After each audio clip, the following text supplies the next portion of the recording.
Well, he's a key member of operations like attacks in Yemen. He is in the room when key decisions, sensitive decisions, are made. And as an individual who has access to the kind of detail that should be nowhere near anybody's iPhone, anybody's Signal group chat, any commercial app, which of course can be tapped into by foreign adversaries. And, you know, there are a number of strands to this story. There is a list of people who were on that Signal group chat, one of whom was Steve Witkoff, special envoy, of course, to Moscow. While this Signal group chat scandal was ongoing and while this kind of sensitive detail was part of that group chat, Witkoff was in Moscow dealing with Vladimir Putin. The White House says that he did not take his personal phone to Moscow with him. But, you know, that controversy raises questions about security, sure, but also about recklessness in a situation where you're dealing with American servicemen and women involved in military operations. The timing of attacks that were carried out by military personnel in aircraft. So, you know, in that situation whereby you have the Houthis, Iran, whoever, trying to access key information. If they know details about an American aircraft about to fly over enemy territory, then that clearly presents a danger of an enemy looking at their watch, counting the minutes before an aircraft will get to the intended target. You know, that's the kind of danger, and that's the kind of question that has been asked about the Signal group chat and the kind of detail that was put into the public realm.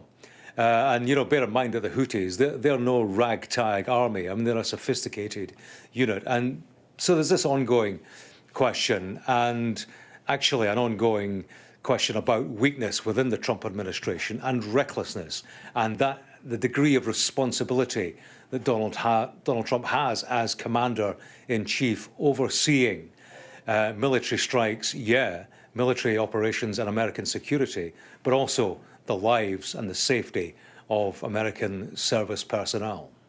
Absolutely, and there were just strikes on Yemen earlier this week, joint strikes with the United Kingdom. James, for now, thank you for that. You are watching Sky News today, and it is 4 o'clock. And our breaking news this hour, the US National Security Advisor, Mike Waltz, is to leave his post, the first high-profile casualty of this Trump administration in the week that the administration marks 100 days in charge.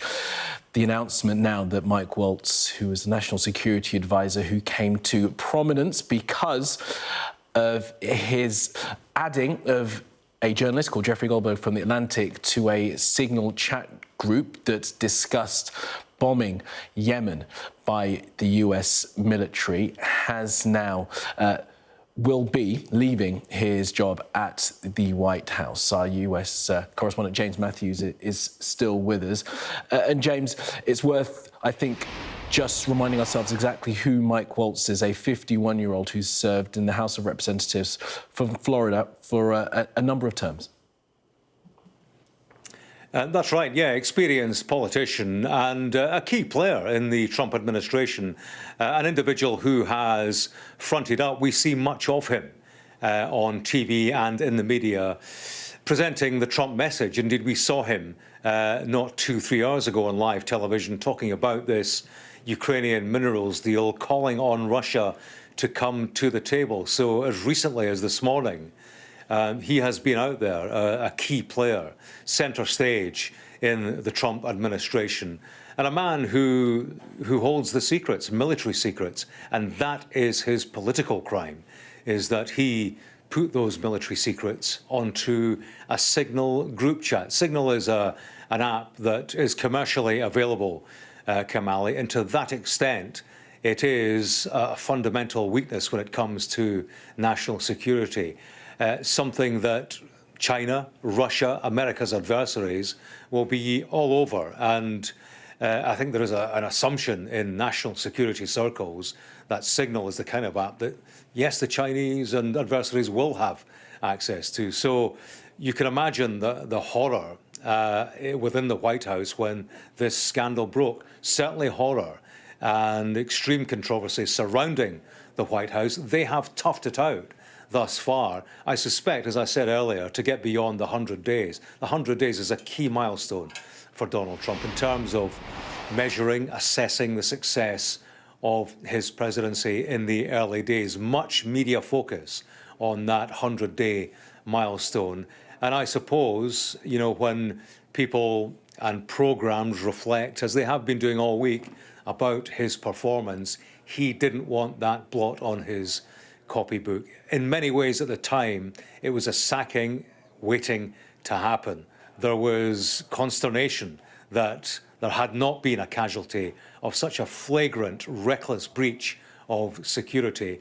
I suppose in terms of the timing, the Trump administration will see a wisdom in getting this news out now in the wake of what they will have seen as good news, the Ukrainian deal.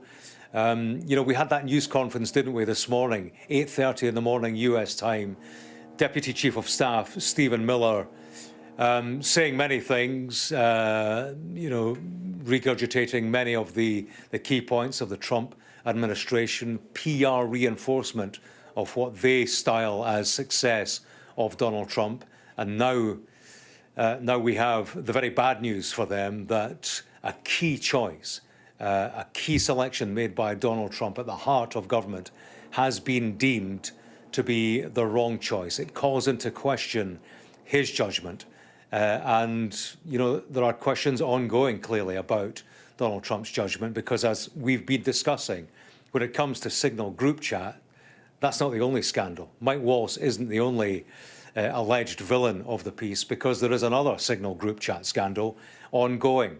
And at the centre of that is Pete Hegseth, the Defence Secretary, very close to Donald Trump, very controversial. Trump acknowledged that in a cabinet meeting yesterday. But of course, what he did, and he was part of that initial group chat, the Waltz group chat, but separate to that, Pete Hegseth has been cheerfully putting military detail about military attacks on a Signal group chat to which his wife and his brother had access. They are both employees of the Pentagon, but as I said, not at the level that they would typically have to be to have access to details, timings, you know, intricate kind of details of military attacks on Yemen. Reckless. It put military personnel at risk, and for that reason, politically, there has had to be a sacrificial lamb.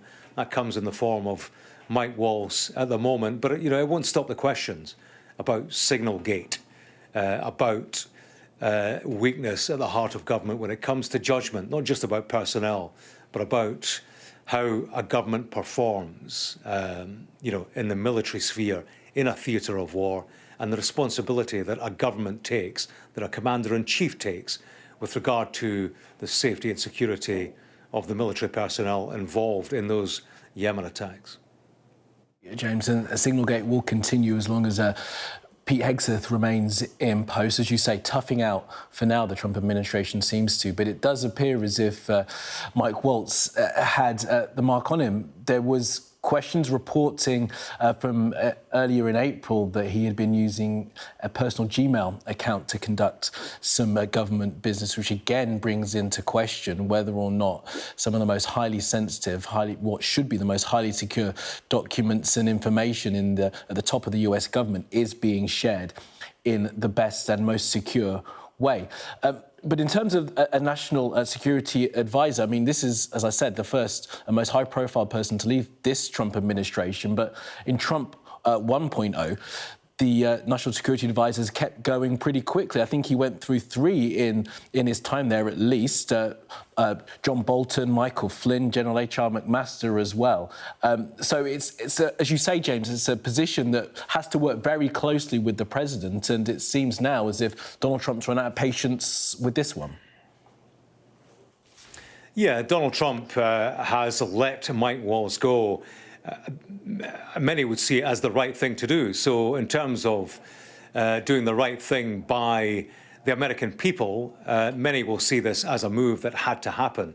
But, it should be recognised that this works for Donald Trump as well.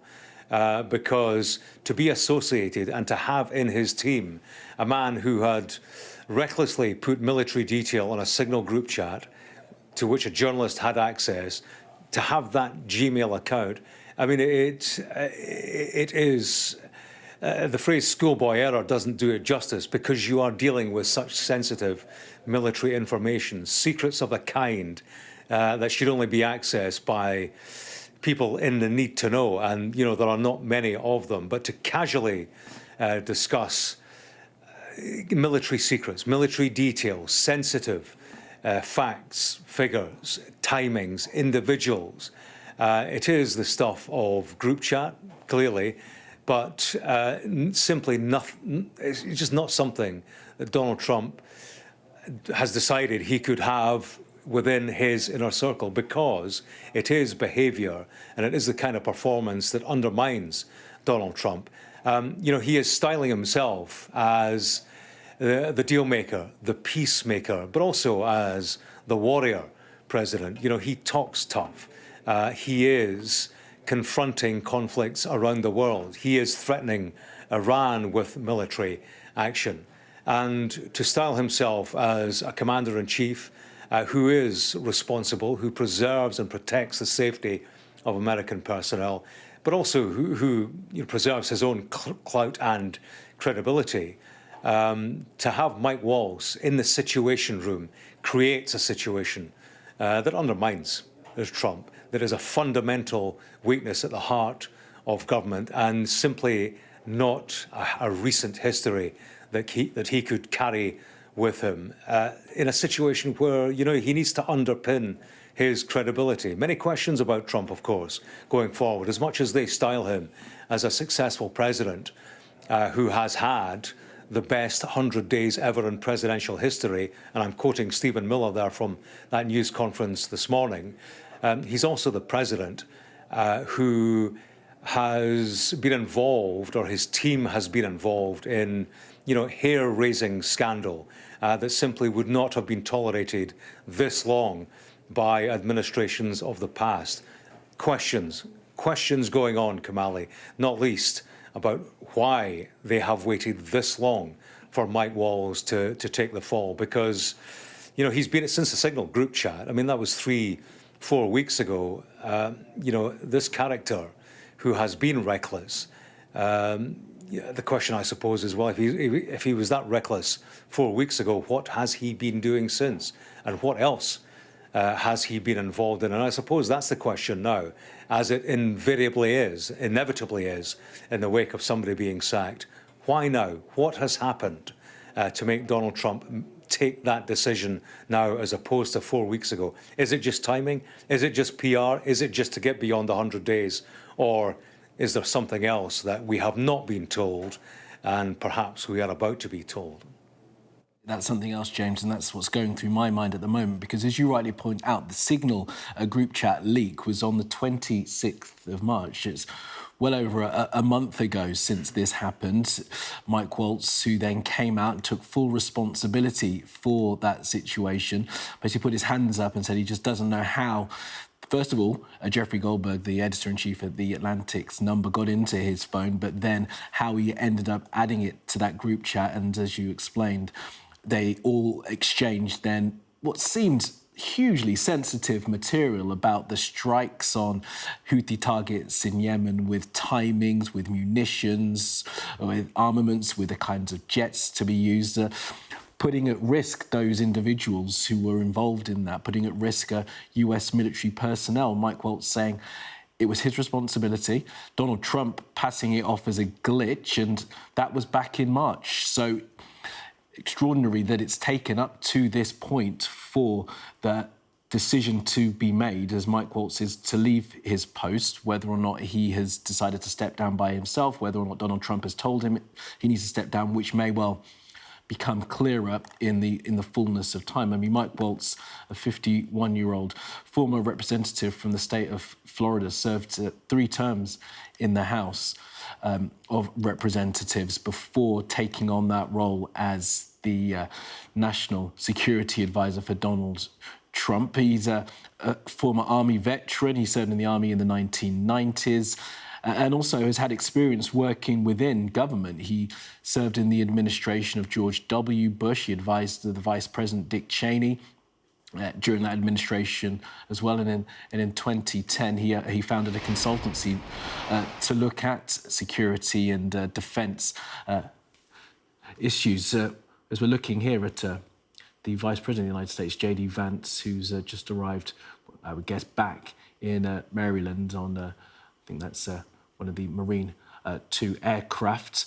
J.D. Vance perhaps making his way to the White House. We are expecting later on this afternoon for Donald Trump to hold what is known as the National Day of Prayer. It's not clear whether or not there'll be a news conference at all, and we'll hear unguarded remarks from President Trump and whether or not he will be asked about the news that Mike Waltz has left his post as National Security Advisor. But those questions now will be front of mind of everyone involved in this as to why it has taken from the signal gates, from the leaking of that information in a private group chat, or they thought it was private, of war plans to strike Houthi targets in Yemen, that inadvertently had a journalist lurking in the group chat, Jeffrey Goldberg, the editor-in-chief of The Atlantic, added to that group by Mike Waltz. That's back on the 26th of March, and now, 1st of May, in the week that the Trump administration marks its first 100 days in office, and just an hour or so after we heard the boastful remarks of Stephen Miller, Deputy Chief of Staff, lionising this administration, saying how it has been the most historic and successful first 100 days of any presidency in the history of this country, Mr. Miller said. Mike Waltz then announces that he will be leaving his post. James Matthews is going to stay around with us, but I'm pleased to say we can bring in our international affairs editor, Dominic Waghorn, who is also with us for this breaking news this afternoon. Dom, great to have you with us. Look, Mike Waltz stepping down, the first high-profile casualty of Trump 2.0. Yeah, and I think, we have the impression that Donald Trump's first term in office saw a slew of people being fired or resigning. But by this stage, only 2, by my records, had lost their jobs or had actually been fired. And I think Donald Trump, this time around, has been very keen that the first 100 days of his second term in office would be as blemish-free as possible. So we've heard him this week trumpeting his own achievements, and we saw yet another extraordinary cabinet meeting where it was like a sort of North Korean government meeting where one cabinet minister after another expressed extraordinary gratitude working for this president and saying how grateful they are and how lucky America is to have this president, despite his rather patchy record on the economy in particular, that most American and many American voters are grumbling about already. But he's done what he can, this president, to project a sense of success and wanted this at least this first 100 days in office, as I say, to be blemish-free. So he seems to have waited till now to deliver this decision about Mike Waltz's national security advisor, even though the sin for which Waltz appears to have been fired, obviously that goes back a while now. But in his first term in office, Donald Trump had only fired 2, and one of them was Sally Yates. The second one, of course, was Michael Flynn, who was forced to resign, but effectively was fired. He was also national security advisor. And then we had other national security advisors lose their jobs through the first term. So I think if you're to pick one office that Donald Trump seems to single out for criticism and removing from office, that is the national security advisor, I think, more than any other. It's a particularly accident-prone office. It can be full of banana skins, if you like to use sort of the term that we use in British politics for an office that can, be a difficult place to operate. It's a minefield, but of course, Mike Waltz made it even more so, and the sin for which he is now fallen from grace was self-inflicted. This signal group in which he and other members of the administration discussed, as James was saying there, military operations in a way that were potentially could have been listened into and eavesdropped by enemies and rivals. Most of all, of course, because Steve Witkoff, who is Donald Trump's kind of negotiator-in-chief, who's not a diplomat, but who's been given a number of portfolios that you would normally expect one chief senior diplomat to be given one each. He's got 3 of them now, so Iran, the talks over the Gaza truce and ceasefire, and also talks with Russia. He's been given all those 3. And he apparently was on the Signal chat group when he was in Moscow. And the intelligence experts I've spoken to here, since those revelations, are most horrified by that, because although Signal is thought to be one of those apps which is encrypted and therefore confidential and hard to listen into, the assumption is if you are a state security agency with the kind of resources at your disposal, particularly the Russians or the Iranians, you are able to crack Signal despite all its advanced encryption devices and technology. And therefore, if he was in Moscow when he was on that group as they were discussing the attacks on the Houthis, the Russians would have been well aware. Obviously, you know, a figure from the Trump administration in Moscow would have been listened into as soon as he landed at Moscow. If he was using technology like Signal, that is compromisable by the Russians, and they would have been looking at every word he would have put on that group, and therefore they would have been privy to this discussion that was being held between him, J.D. Vance and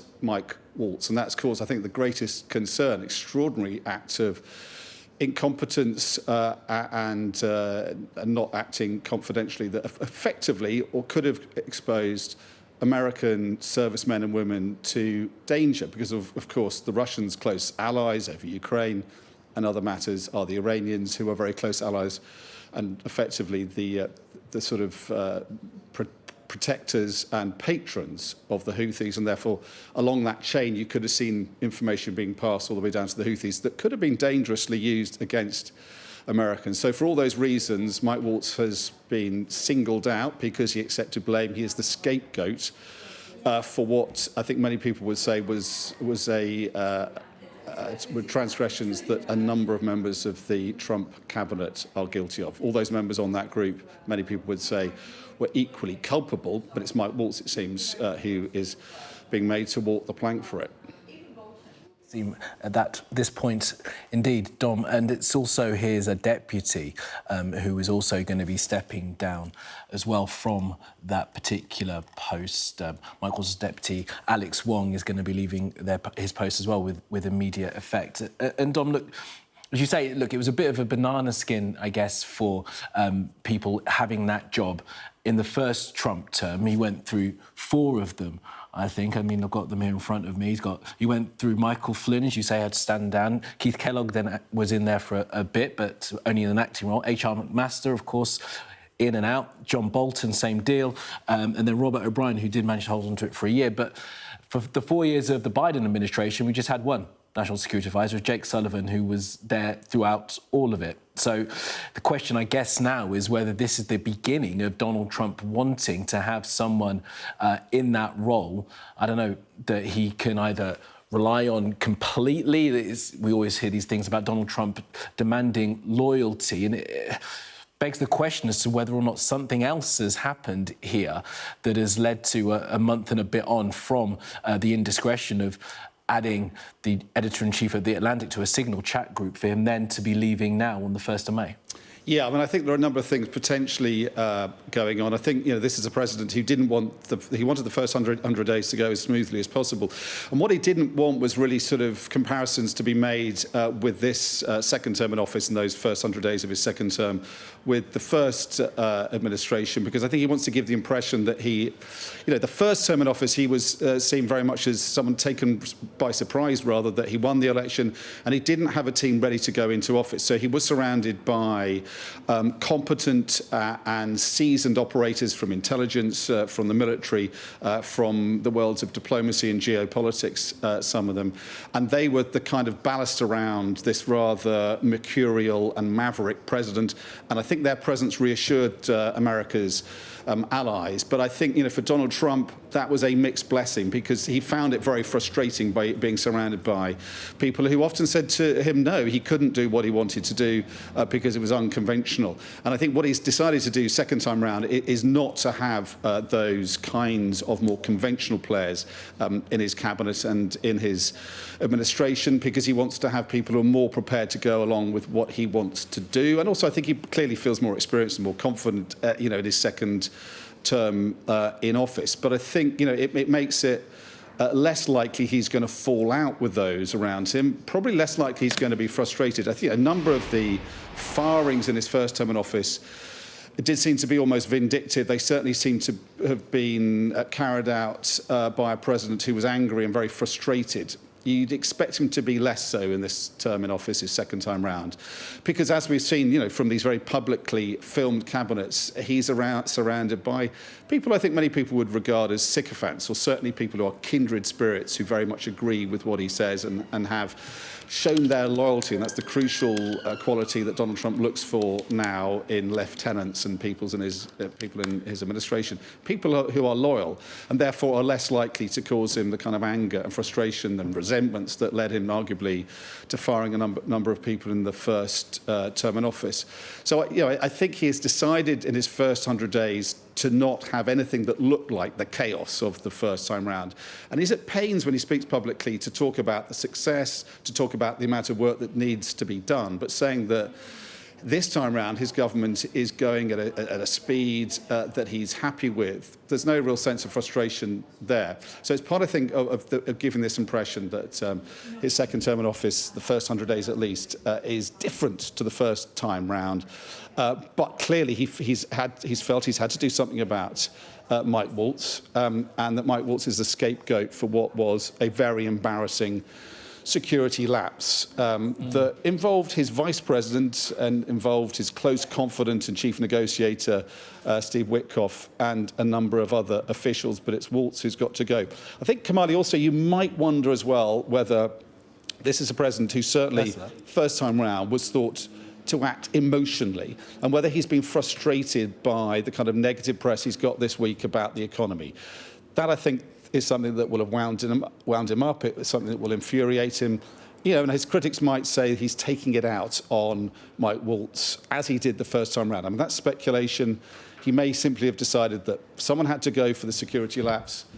It happened a while ago, but he had to wait until 100 days had passed before he carried out something that would remind voters and remind allies and remind observers of the more disruptive chaos of his first term in office.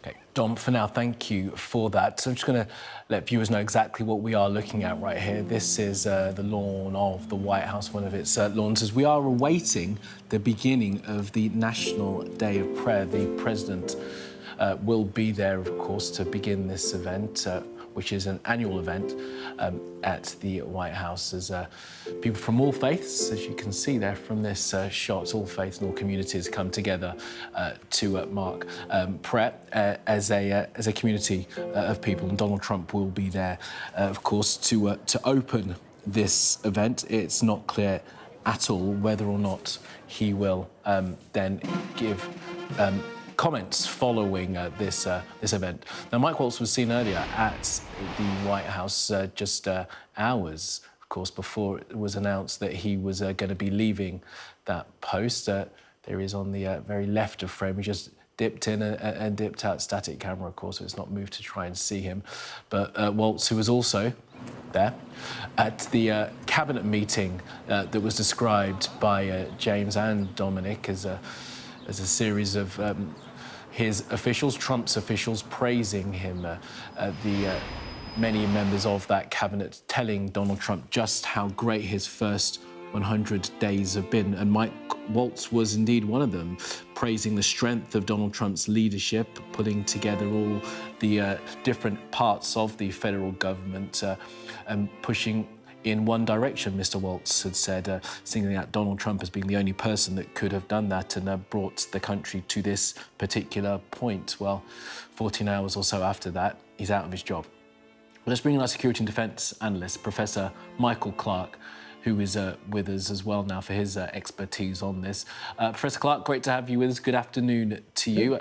Why don't we just start with sort of first principles on what this role is, National Security Advisor? Yeah, I mean, Kamali, it's what any president wants it to be. So, I mean, Henry Kissinger was a famous national security advisor to Richard Nixon before he became Secretary of State. And he was very, very influential, as you might imagine. And some NSAs, national security advisors, are extremely influential. Some of them are the confidant of the president. And although the NSA is not he's not a State Department official, it's somebody who works in the White House. They're not in control of the formal diplomatic machinery, but they are they're a link in a way between the formal machinery and the presidency. And as I say, they can be extremely influential. I think we should remember in this case, I mean, look back at Donald Trump's first term from 2016 to 2020. He got through 4 national security advisors in that 4 years. So Mike Flynn was the first one, and he was quite honestly odd. It's not surprising that he didn't last all that long. Then he got H.R. McMaster, who was very good. I mean, H.R. McMaster is a very impressive character with a very good military record, and he stood up to Trump, so he didn't last very long. He was replaced by John Bolton, a different ideology, but also a very bright man, and he stood up to Trump, and he didn't last long either. And so, and we ended up with O'Brien. Robert O'Brien, who was the last of the NSAs who didn't stand up to Trump didn't need to, in a way, in those final months. So we had 4, and in between those 4, we also had 2 acting NSAs while they were trying to appoint somebody else. So we also had Charlie Kupperman, who was an acting national security advisor, and Keith Kellogg, who's working for Trump now on Ukraine issues. He was an acting national security advisor. So in 4 years, between 2016 and 2020, Donald Trump actually got through 6 national security advisors, 4 permanent ones, 2 temporary ones.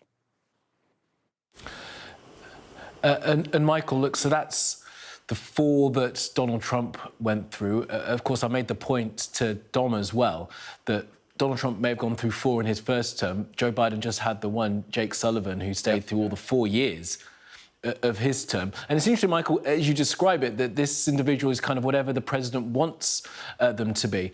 He would have picked Waltz. He would have seen the difficulty he had in his first term going through all 4 of those security advisors. So one would have thought that picking Waltz had gone through a rigorous process and he'd found that the person that he really wanted in that job. Yeah, I mean, as far as we know, Waltz hasn't done anything wrong, apart from being the instigator of what's now called the Signal Gate, the leak of all those WhatsApp messages to the Atlantic magazine. And so I think, as Dom said, he's taken the rap for that. But so is his deputy, Alex Wong. And Alex Wong is a very good analyst. He's a North Korea specialist, an East Asia man, very good, very well-respected analyst.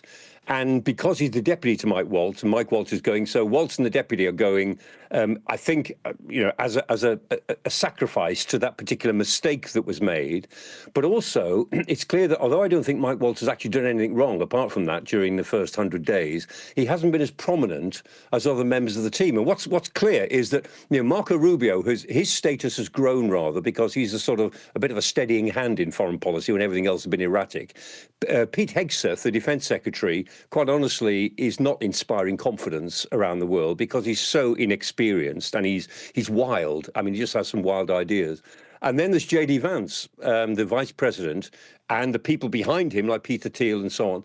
And J.D. Vance is grabbing a lot of the attention on foreign affairs, and in a way is more prominent, but also is kind of wild in terms of the flip-flops that he's making over issues on Ukraine. And in a way, I think Mike Waltz is being slightly overshadowed by this. And then there's one other element, Kamali, that we ought to mention. The chief of staff to the White House, the very powerful Susie Wiles, the Iron Maiden, as Trump calls her and everybody calls her. She's very, very impressive. And she is holding Elon Musk at bay. Elon Musk was involved in foreign affairs. He was making statements. He was interfering or influencing elections in Europe, or was threatening to, and he did by means of tweets, and he was threatening to put money into all sorts of election campaigns that would have been unconstitutional in most European countries. And Susie Wiles looks as if she's taming Elon Musk. So clearly things aren't all good in the White House. And I think probably Donald Trump may feel that he needs to exert some authority. But in getting rid of Mike Waltz, he's making a sort of formal sacrifice, and he's keeping some of the wilder characters, I think, who will need to be calmed down as they go into the next period. For that.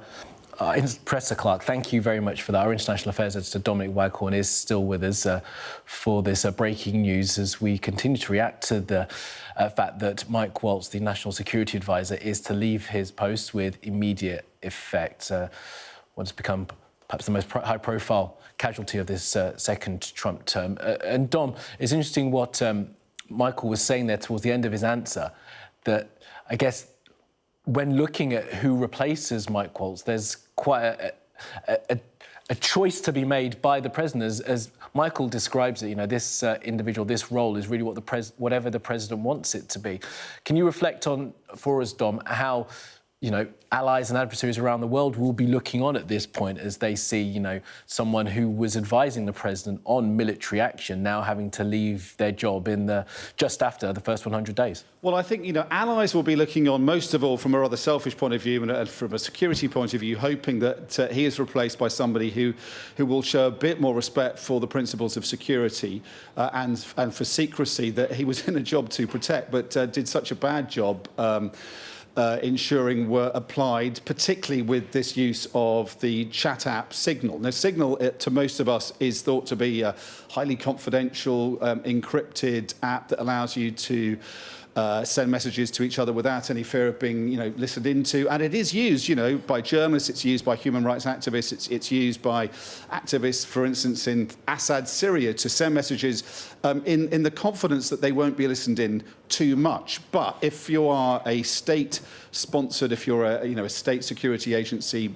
with Russia or Israel or Iran or America or Britain, you have the ability to crack Signal, and therefore, that's something obviously that Mike Waltz would have known. And yet, despite that knowledge, he put together a Signal chat group that included Marco Rubio, the Secretary of State, the Vice President J.D. Vance, the Defense Secretary Pete Hegseth that Michael was talking about there, CIA Director John Ratcliffe, and the DNI, the Director of National Intelligence, Tulsi Gabbard. And then in this group, they were discussing this imminent attack on the Houthi militia in Yemen in mid-March.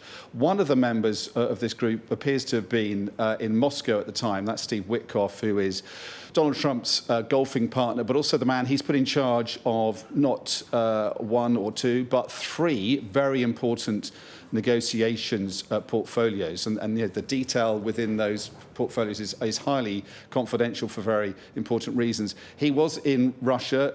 He was there to meet Russian officials, and he seems to have been on the Signalgate app, reportedly at least, when he was in Moscow. And therefore, everything that was on that app, we can assume, would have been listened into. Certainly, that's what I've been told by intelligence experts here. So as soon as you get off the plane in Moscow, your phone is being listened into as much as the Russians can, and everything on it is being gleaned and harvested to give you the information that, as Russian spies, you will want to get out of Steve Witkoff's private phones. This is a reason why Barack Obama, Tony Blair, and others were not allowed to use mobile phones, and that has sort of softened over time, so that now members of the American administration can use personal phones, but they still should not be using them to talk about highly confidential and very secret military operations on apps, even if those apps are thought to be relatively confidential.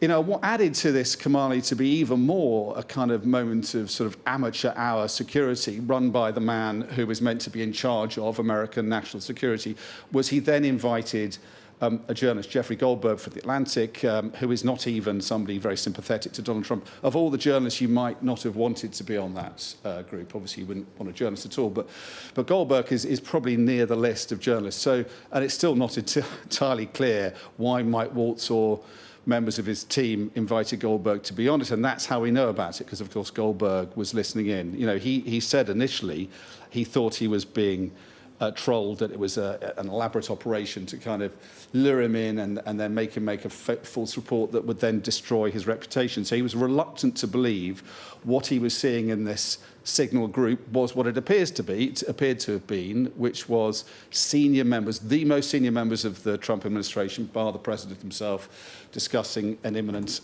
military operation against Houthi rebels. And then he was most surprised when he saw military details of the plans, then put on that conversation, that chat, by Pete Hegseth, the defense secretary. And there are those who would say, although Waltz put this group together, was responsible for it in the first place.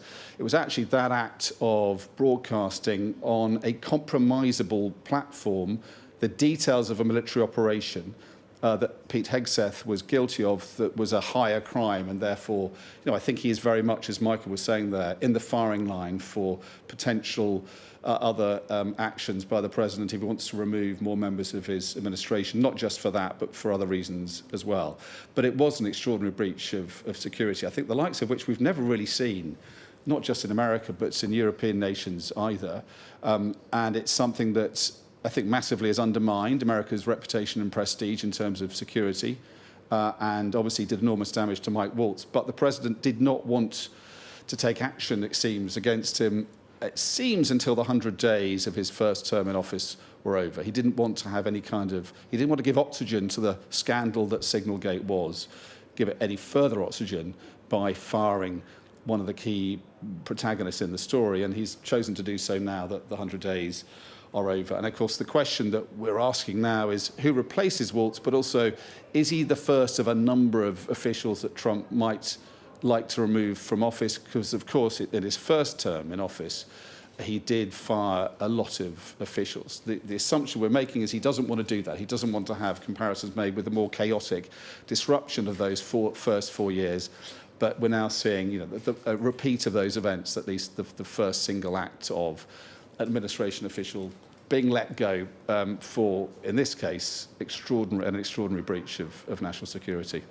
Absolutely, and one of those who was involved in that extraordinary breach is there in the centre of frame, Pete Hegseth, the Defence Secretary. As you've been saying, Dom, and Michael Clark as well, pressure will now potentially turn towards that individual there who is greeting people. I'll tell you what we're looking at, actually, viewers. We're just looking at the preparations before the beginning of the National Day of Prayer, an annual event held at the White House on the first day of May in the calendar year to gather faith leaders from all across the country for a moment of reflection and, of course, prayer. We are expecting to hear from Donald Trump, who will give opening remarks for this event.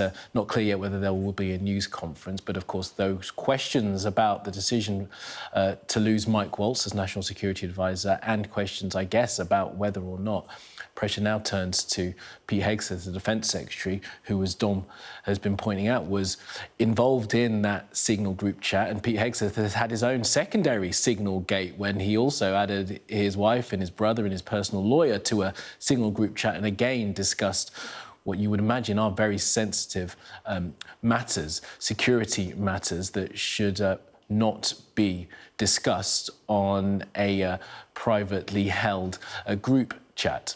Well, our British National Affairs Editor, Dominic Waghorn, is still with us. And Dom, as I say, we're looking here closely at Pete Hegseth, who's meeting people. No sign of Mike Waltz, of course, but it seems as if the atmosphere there is one of happiness. Of course, this comes just a couple of days after they marked 100 days of the Trump administration. Yeah, Pete Hegseth, he's for those who aren't familiar with the US Defence Secretary, he's the man there in the sort of slightly blue suit. He's sort of side on now, and he's wearing those aviator shades. He's meeting members of, as you say, the sort of congregation, and I think a military official there preparing for what I think is a prayer event at the White House. But while we're looking at those pictures, this is, I've got in front of me what he put on that Signal group as senior members of the Trump administration were discussing in private, as they thought, but being listened into by an American journalist, details of plans to attack the Houthi militia in Yemen. And he puts this up, during this conversation. He says, team update, time now, weather is favourable, just confirmed with CENTCOM, we are a go for mission launch. F-18's launch, first strike package, trigger-based F-18 first strike window starts. Target terrorist is at his known location, so should be on time. So this was apparently real-time commentary from the Defence Secretary, relaying to his cabinet colleagues, not the president himself, but all those officials below the president, real-time details of this operation, it seems, as it was happening against the Houthi rebels. And the key point here is not just that it was being looked at by an American journalist who couldn't quite believe his eyes, couldn't be quite sure that this wasn't fake news that was being used to try and sort of lure him into doing a false report. It was being potentially listened into by members of the Russian secret services because Steve Witkoff, who was another member of the Trump administration, a chief negotiator for Donald Trump, was reportedly in Moscow at the time.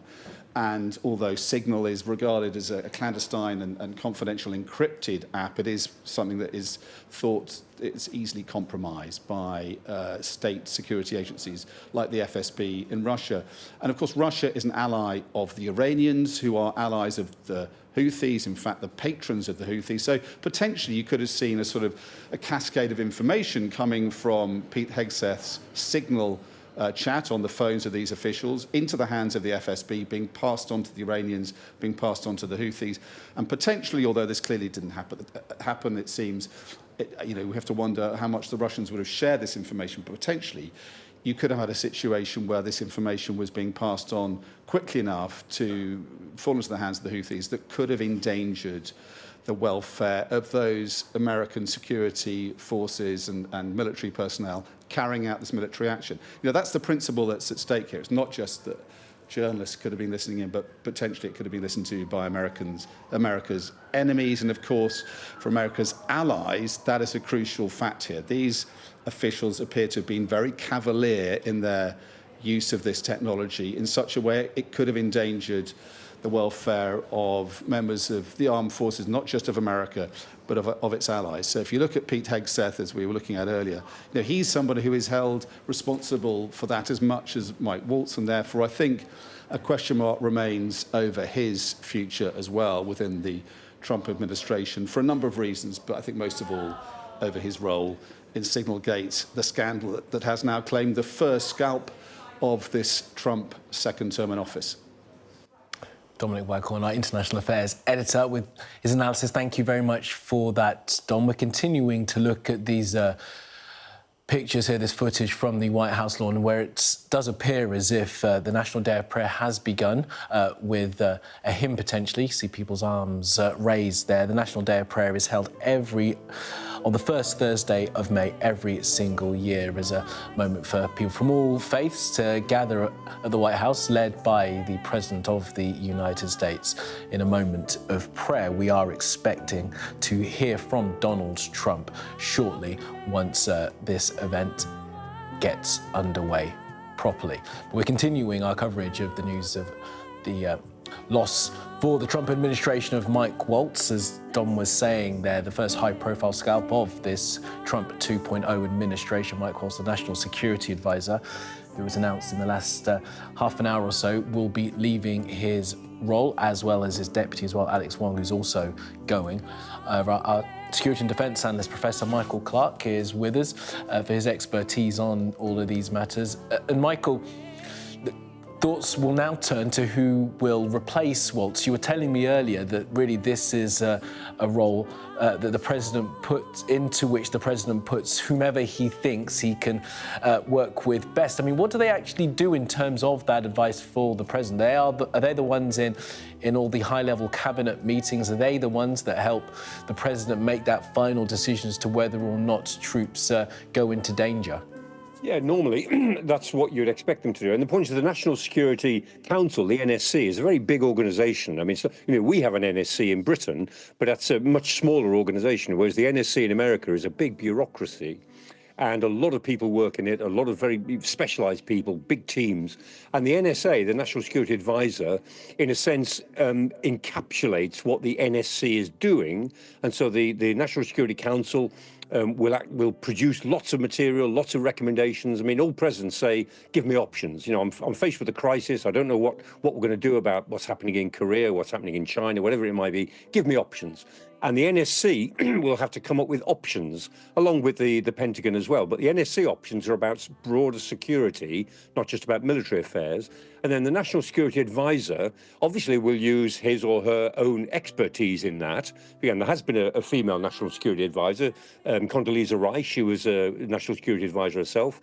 And she or he would use their own expertise, plus everything they're getting from the NSC, to actually advise the president. But ultimately, the president's got to trust what the National Security Advisor says or offers. And so sometimes the relationship is really very, very close. And, you know, according to Henry Kissinger, I know I keep quoting him, but there was a moment when Richard Nixon was really under pressure over the Watergate crisis and everything else that was going on. And him and Henry Kissinger knelt down in the Oval Office. Nixon got on his knees, and maybe it's appropriate to mention it here on National Prayer Day. And he said, Henry, come and kneel down. And Henry knelt down opposite Nixon, and they both prayed. And that was the closeness. I mean, Nixon needed the personal vibe that he got from Kissinger to reinforce him in his darkest moments before the final collapse of his presidency started to take place. So, you know, this National Security Advisor role is very dependent on the personality of who takes it, he or she, and what the president expects of this person. One other thing we ought to mention maybe is that the presidential system is not like a cabinet system. I mean, when, you know, British prime ministers sack somebody or need a reshuffle, they may get rid of 2 or 3 people, maybe in a sense of crisis, and then everybody else shuffles around. They all do different jobs.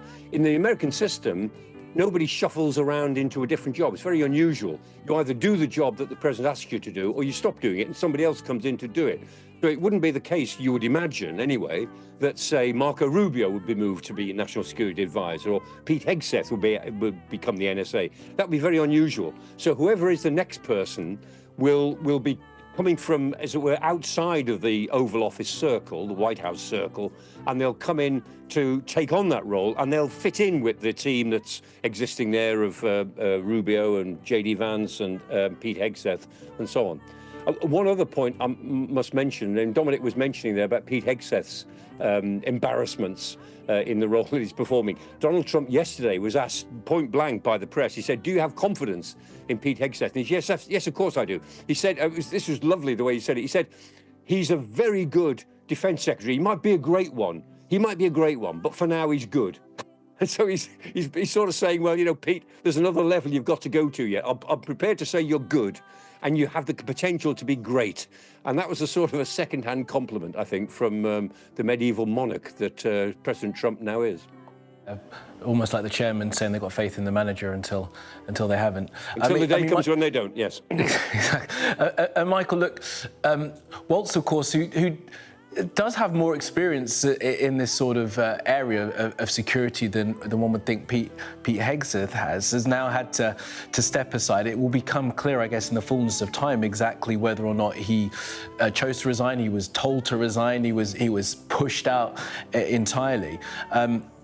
But that kind of revolving door, that kind of movement, it tells us how sort of the memory works. In Trump's first term, there were people in and out of various jobs in the White House, and it just became normal that someone else had been sacked suddenly after Donald Trump had decided he had tired of them. Yep. It's only been 100 days, but it seemed, in terms of people in their jobs, I mean, pretty stable, didn't it? It's hard to speculate at this point, I guess, Michael, but I wonder whether this is now the beginning of that period of Trump 2.0, where he starts moving around some of the cards that he has in front of him. It's a very good point, Kamali. I think that's exactly right, because this is a moment when there's a lot of tension in the White House. This is not a happy team. It may be a very obedient team. They may offer Donald Trump not just loyalty, but fealty, which is what he demands. But that doesn't make them a happy bunch. And certainly the people below that level are very disconcerted by some of the inconsistencies that they're getting coming out of the White House, because Donald Trump is his own man and he takes a different view every day according to how he feels. He lives entirely in the moment, so his policy tends to switch according to his mood. And people find that very difficult to cope with. They did in the first term as well, between 2016 and 2020. So I suspect that the unhappiness that we are aware of at the top of the shop will actually come out in other ways as well. And I think, I think Dominic was exactly right, that he didn't want to sack people in the first 100 days because that is a bad look. But now they've got through this first hurdle, this first threshold of any presidency in the public mind, I think he feels now that he's got to make this team probably settle down more. So I suspect he'll be actually more critical of what they have done and what they are doing. And I think there will be a sense that there will be other people he will readily bring in. So I'd be surprised if there isn't a fair bit of movement in all of the teams in the White House in the next couple of months. And, we talked about Pete Hegseth. I mean, most people in the American military don't think that he's going to be there for all that long. I mean, I think that's the vibe coming out of the Pentagon, that they don't think that he's got well, he certainly doesn't have the experience, but they don't think he has the sort of roots in defence in the way that they understand it to be a long-standing defence secretary, which would be a problem because the United States needs a very stable set of people at the top. And they certainly need in the Pentagon a very stable defence secretary who people have confidence in, who represents continuity. But Pete Hegseth, he worries people because he's so unpredictable and because he really doesn't have enough background in the subject. He speaks very assertively about things he doesn't seem to understand well enough. Not that he doesn't understand them at all. I don't want to be rude about him as such, but he doesn't understand them well enough for the status that he's carrying with him as a Secretary of State for Defence in a big operation. The Pentagon is a huge Department of State, and it's the most important war department in world politics. Look, Michael, we're talking here about Mike Waltz leaving as the National Security Advisor, but viewers will be forgiven for being maybe a little bit confused about this news here when they may remember back in April, the head of the National Security Agency and his deputy was sacked by Donald Trump. That was General Timothy Hoare, who was the leader of the US Cyber Command. He was moved out of his job as well as his deputy. There was a rumour at that time that was because a far-right online activist, someone called Laura Loomer, had been in the president's ear saying how disloyal this individual Hoare had been to Donald Trump. There is now, it's only been a few hours, well, not even an hour, sorry, a few minutes. There's already that rumour as well that Loomer has also been talking about Mike Waltz in terms of disloyalty. I don't want you to dwell on that, Michael, that's something outside of what I think we need to talk about right now, but it's the changes at the top of these kind of organisations, isn't it? It is. And just distinguish for us, if you can, from the National Security Advisor, as Mike Waltz was, and those guys from the National Security Agency, and perhaps are they more consequential losing those roles earlier in April? Well, the National Security Agency is much more executive. The National Security Advisor is an advisor to the president, and it's a very personal role. The National Security Agency is the agency that looks after all 19 of the security services of the United States. So, we in Britain, we have really 4 security services: MI5, MI6, GCHQ, and Defence Intelligence. So we have 4, and they all feed into one area. In the United States, they have 19 different agencies.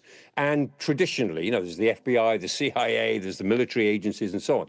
And traditionally, they fight like cat and dog with each other for resources and for the ear of the president.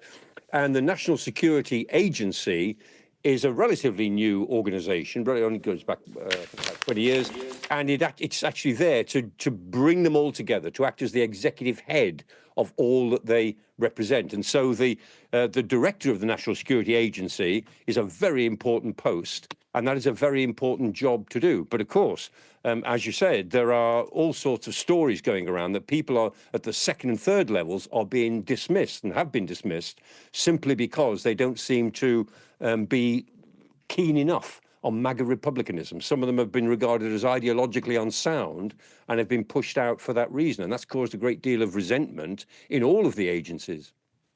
Yeah, and Michael, it speaks as well to your description of this sort of medieval court of all of this, loyalty tests for individuals that are put into the job by Donald J. Trump. And it's worth remembering as well that cabinet meeting where his officials show their loyalty by saying what a great job he has done for the first 100 days of his second term of his presidency. Mike Waltz was around that cabinet table yesterday saying exactly that, saying how wonderful it had been to work for Donald Trump, how much he had pushed the country forward and how none of this could have been achieved without him. So despite the words, despite him showing his loyalty in that regard, it may well be the case, it may well transpire that that was not seen as quite enough for Donald Trump. And, Michael, that begs the question as to the next person to take this job, who I guess will always feel as if they're on uncertain ground. They all are. That's the way medieval monarchs work. They keep everybody on uncertain ground because, and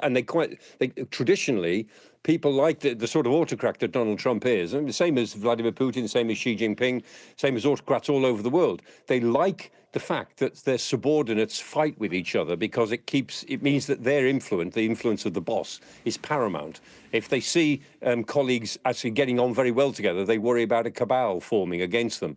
And so it suits Donald Trump to keep everyone, even the people who are technically close to him, in a state of a certain amount of uncertainty about their role and about their reputation in history, which he can, have a big influence over. And that's why, we were talking earlier on about whether Mike Waltz, did he jump or was he pushed? Did he know about this? I find it very hard to believe he would have known about this until very, very recently. I mean, a couple of hours ago, because I don't think he would have spoken in the cabinet meeting the way we saw him do that without some sort of caveat about his own thinking and position.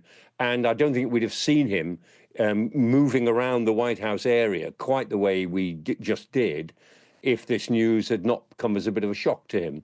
I mean, the obvious thing to do would have been, if you thought that this was the day you were going to go and that you'd already agreed it the night before, you just keep out of the way. I mean, why be filmed walking around with a sort of rictus grin on your face if you already knew that you were going to be fired? So I suspect that this has probably come out of the blue as far as he is concerned.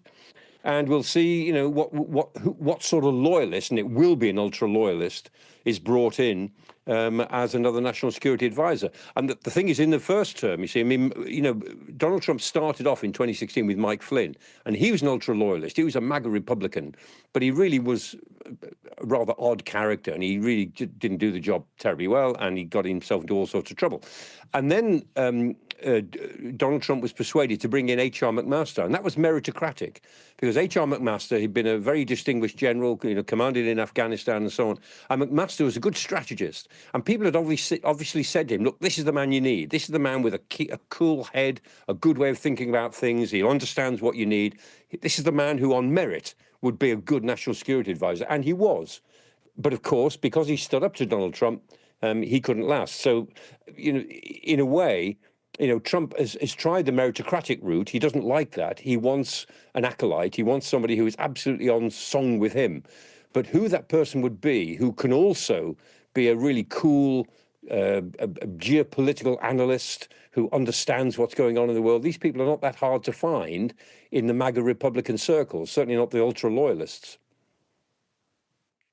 Michael, it's Mark Austin here. Now it's just coming up to 5 o'clock and you are watching, or very soon will be, the NewsHour. And we're just keeping an eye on the White House at the moment, the Rose Garden of the White House, where Donald Trump is expected to make a few remarks at the beginning of a national day of prayer event. But the news is dominated at this hour by the man there on the right of your screen, Mike Waltz, who reports in the States suggest is set to depart the Trump administration. And that would mark the first major staff shakeup of President Trump's second term. And it all involves the scrutiny that Waltz came under a month or two ago in March, involving a journalist being added to a private text chain on an encrypted messaging app, Signal, which was used to discuss a live military mission against Houthi militants in Yemen. So the reports are that Donald Trump is letting him go. So it is 5 o'clock now. It is the NewsHour with me, Mark Austin, and we're talking to Michael Clark as we wait for Donald Trump. And Michael, I mean, first of all, just put into context for us the role of National Security Advisor, because it is a key role for any American president, isn't it? Yes, it is. And the role is whatever a president wants it to be. It's a very personalised role. So in theory, the National Security Advisor presides over the National Security Council, which is a very big bureaucracy of analysis and recommendations. But the NSA, the advisor, is somebody who must get on with the president. I mean, that person is a confidant, he or she. It has been a woman in the past as well. That person is a confidant of the president and understands what the president is trying to achieve, can think about ways that they can help them achieve it, but also warn. And Jake Sullivan, I mean, he was the national security advisor all the way through the Biden administration. And Jake Sullivan was very influential. And he was notably cautious about an awful lot of things, particularly in relation to European security and in relation to Ukraine. And so, I mean, while, Joe Biden wanted to be more assertive about Ukraine most of the time, and he wanted to do more, Jake Sullivan was always saying, no, boss, be careful, we don't want escalation. And Jake Sullivan always, as it were, pushed down on some of the greater ambitions that were also circulating in the White House, because he was a very influential national security advisor. And I mean, the most influential national security advisor of all in history probably was Henry Kissinger, as advisor to Richard Nixon. And that was at a time of great strategic change when Henry Kissinger himself was involved in winding down the Vietnam War, opening up the relationship between the United States and China. He was very, very influential. And in effect, he was almost like a vice president to Richard Nixon at the time. And Donald Trump, in his first term, got through no fewer than 4 national security advisors and 2 temporary ones, so 6 if you count the 2 temporary advisors. So Mike Flynn, followed by H.R. McMaster, followed by John Bolton, followed by Robert O'Brien. So 4 of them in 4 years, plus Charlie Kupperman and Keith Kellogg as temporary acting advisors in the in-between time. So he ended up with 6 different national security advisors. He could never settle to any of them in a way that he wanted to. And so they rotated really pretty quickly. Michael, thank you very much indeed. As I say, we're waiting for Donald Trump, who is expected to make some remarks at a prayer event that is being held at the White House. Let's bring in our US correspondent, James Matthews, who is in Washington. So, James, just pulling this together, it is presumably paying the price for that security breach over the Signal chat.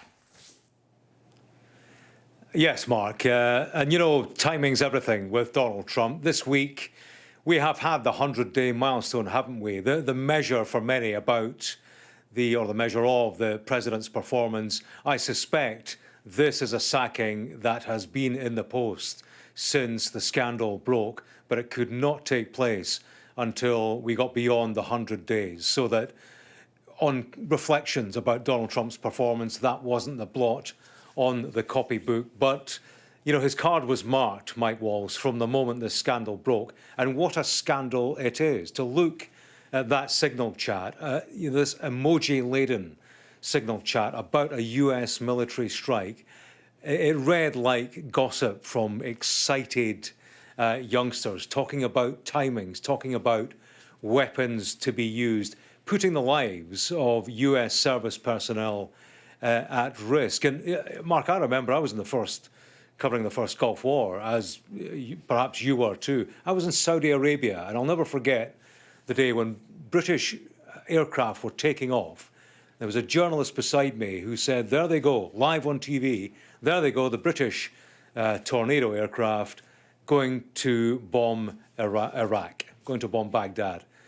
A military officer who was nearby ran up to this correspondent. He said, if I had a gun, I would shoot you myself. He said, in Baghdad, they're watching your report, they're watching live TV, and they know exactly when these aircraft are going to arrive. So that's the danger. But here's Donald Trump making his way towards the Rose Garden now, Mark. National Prayer Day. He will be praying that he gets through the day and beyond, because this, make no mistake, is the scandal of his presidency so far. OK, let's have a listen to what the president has to say. Well, good morning. This is a beautiful day. We could not have asked for a more beautiful day than this. And maybe that means something, that brings us a little luck. But it's a great honor, and I'm delighted to welcome you to this very special place, the White House, to celebrate the annual National Day of Prayer. And we're doing it up big. This is the first time they've done it this way, and you deserve it. We all deserve the White House. The White House is special. We're bringing back religion in our country, and we're bringing it back quickly and strongly.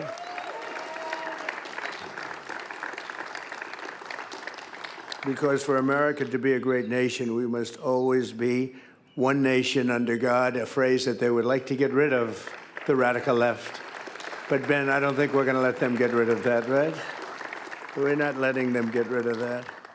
I want to thank a man of incredible faith who's with us, Speaker Mike Johnson, for being here. He's done an incredible job. Thank you, Mike, very much. We're working very hard on a great, big, beautiful bill, and we're trying to come up with a name. And I said, why don't we just call it the Great, Big, Beautiful Bill? That's what everyone, so we're going to probably do that because everyone knows what it means. But later today, I'll be going to the University of Alabama to deliver the keynote commencement address to a record crowd. They have a big crowd. I guess they have 7 ceremonies. And they said, well, if you're doing it, we're putting them all together. I said, that's a lot of people. So we're going to put them all together. It's the first time they've done that. And I'll give it a shot.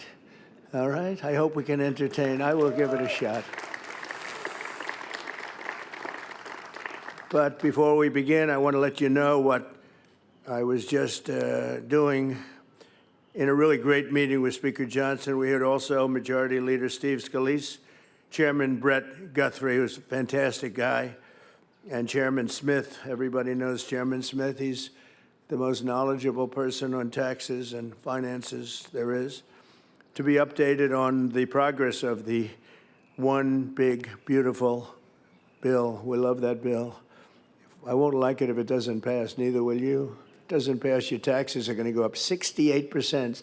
So think of it, 68, and this is a religious ceremony to me, but that's part of the religion, because if your taxes go up 68%, you might give up your religion. You might have no choice. You'll be working too hard to try and make it. And that's the Democrats. That's what they'll give you. They'll vote against it. It's not even believable. It's called Trump derangement syndrome, because honestly, everything in there is good for Democrats, Republicans, and everybody else. These will be the biggest tax cuts in American history, with 100% expensing, which is something that people cannot believe they're getting. We did it in the last one, and we had the most successful economy in my first 4 years that we've ever had, the history of our country. And expensing was one of the things that led to that. But it's 100% expensing for companies investing in America and increasing take-home pay for the typical family by thousands of dollars a year.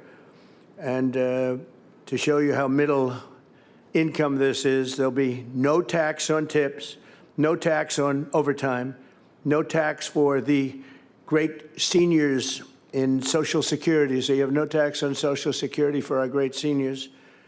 And we have full deduction for interest. If you buy a car that's made in America, you get an interest rate deduction. That's going to be it's got to be made in America. If it's not made in America, we really don't care if you buy it or not. But if it's made in America, we want you to buy it. We make the best cars anyway. Things are moving along very well, and I just wanted to say the final details are coming together, and they're coming together rapidly, and I think we're right on schedule, Mike and everyone. And I want to thank you and this group and all of the people that are over there right now, not in the sun. They're working on the bill. It will be the biggest bill ever passed in the history of our Congress, our Senate, and Congress. That's a big achievement. One of the things that's very important will be saving Medicaid for Americans in need. We will not let the Democrats destroy it and all the waste, fraud, and abuse that they seem to love. And they will decimate Medicaid if they get the chance. We're not going to give them that chance. So just remember, we will be saving Medicaid and strengthening it. It'll be actually very strengthened. And they are going to decimate it. We can't let it happen. And very simply, to finish that, we will make America rich and healthy again. And why don't we say rich, healthy, and religious again, okay? Shall I add that for this group? Right, Dan Patrick? Thanks as well to the great people that are here. Pete Hegseth, who's doing a fantastic job. Pete, thank you. Marco Rubio, unbelievable. Unbelievable, Marco. When I have a problem, I call up Marco. He gets it solved. He gets it solved. Scott Bessent, he's got a very easy job now. He's negotiating with about 200 countries. Can you handle it? Do you get to sleep at all? He's got phone calls coming in. I was with him before. I had like 30 phone calls. I said, just see me later. They're all calling. Scott Turner, who's doing wonderful work. Recommendation of Ben. When Ben, recommends you, I have no choice, right? But you're doing great. You're doing great. Attorney General Pam Bondi, she's slightly busy. She's on the busy side with all of the, you have a big assortment of everything when you think of it. She's got every form of crime known to mankind and womankind too. You always have to say that as a politician. But she's doing incredible work. Director of National Intelligence, Tulsi Gabbard. Tulsi, thank you. Good job. A man that I can't talk about because he goes undercover most of the time. His whole life is now undercover, but he's central casting when you get to see him, I tell you. He's a handsome guy. If I was casting a movie for the CIA, I'd put this guy in it. Director of the CIA, John Ratcliffe. Where's John? John, see? He's undercover. He's here, but he's undercover. He's perfect. U.S. Trade Representative, Jameson Greer, another busy one, huh? Jameson, good. And another one who's negotiating along with Scott and Jameson. He's negotiating all the time. He doesn't want to talk about it. He has no life. Howard Lutnick, Commerce. He has no life. And a very special person, friend of mine for a long time, and she's doing an unbelievable job at small business, which is really big business. When you add up all that small business, it's probably the biggest bank in the world, but she is really capable and doing a fantastic job. We're working with Linda McMahon also on the student loans, getting them paid up. Administrator Kelly Loeffler. Kelly, thank you very much. And we're also joined by some special senators. Roger Marshall. Roger, you are a great guy. Whenever I have a problem, he's calling, sir, don't worry about it. I said, thanks, Roger. It's easy for you to say, Roger. But he always is so good. He's a good man. James Lankford. James, I saw you on television. You were fantastic on television.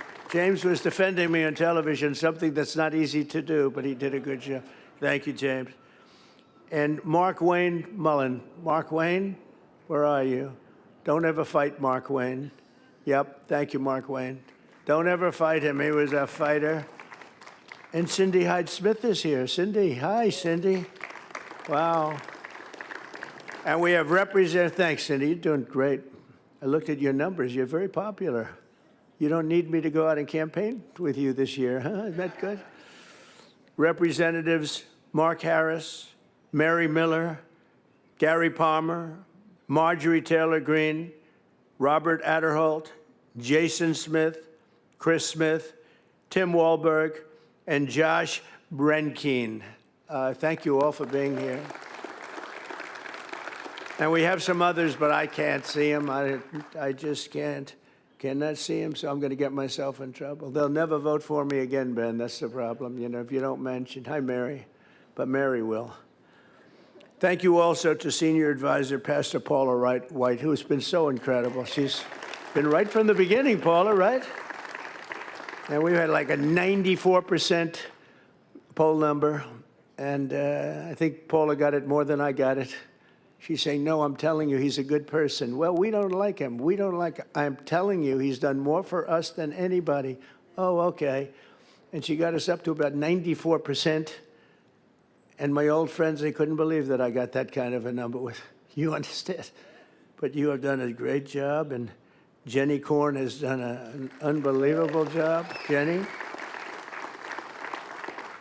And they work right out of the White House. They've never done that. That's never been done before. No other president allowed that. I think, they say separation. They say separation between church and state, they told me. I said, all right, let's forget about that for one time. We said, really, the separation? I don't know. Is that a good thing or a bad thing? I'm not sure. But whether there's separation or not, you guys are in the White House where you should be, and you're representing our country, and we're bringing religion back to our country, and it's a big deal. And I want to say hello, John, the most talented man standing here today. He's one of the most successful artists, and his song is one of the most favored by people of religion. That I can tell you, John. You've done a great job. I always say he's the husband of Paula White, but actually he's very successful. That's always tough to live with, right, John? But not really, because you have an incredible wife that you're proud of, right? Well, that's good. Oh, he just gave her a kiss. That was the first time they've kissed in years. No, I'm only kidding. Great job, actually. The person that's been with me maybe the longest, and she's been just an incredible person, never asks for anything, never wants favors, or, gee, could I use your helicopter to get here or there, is named Alveda King, and she's here someplace. Is that? Hi, Alveda. She was here before it was popular, before I had record numbers with the black vote. She was here long before I had record numbers, right? Alveda saw something, and yeah, she was here at the very, very beginning when we were polling on the low side with the black population. Now we're setting records with the black population. We got criminal justice reform done. We got the black colleges and universities, you know. I got that finance for, it was a very interesting story because for 2-3 years, I'd see these really great people, like 50 of them, or maybe a little more. They'd come up to Washington looking for money for historically black colleges and universities, and they'd come up, and the first time was okay. I helped them get it. I got it for them, and that was it. Then the next year they came up, and I said, why are you up here? We took care of you. They said, no, they make us come up every year. I said, you got to be kidding. So we took care of them, Speaker. We got them long-term 10-year financing, more money than they were asking for. And I would say, I think I'm the most popular with those 50 people. They like me. They couldn't believe it because they were forced to come out. This is for 40 years. Every year they'd come up, you know that, Ben. They'd come up, and some of them became friends of mine because they'd come up looking for money all the time. And I said, we got to get you like some long-term money. And I said to them, the only bad thing is I'll probably never see you again. And largely, but I see a couple of them here, largely that happened, but I took care of them, but they never had to come up. So it was a big thing. It was talked about last night, actually, on television. Today, as the American people turn to God in prayer, we continue a tradition older than our independence itself. Nearly 250 years ago, on June 12th, 1775, the Continental Congress appointed a day of fasting and prayer so that Americans fighting for their liberty could seek the help of the Almighty.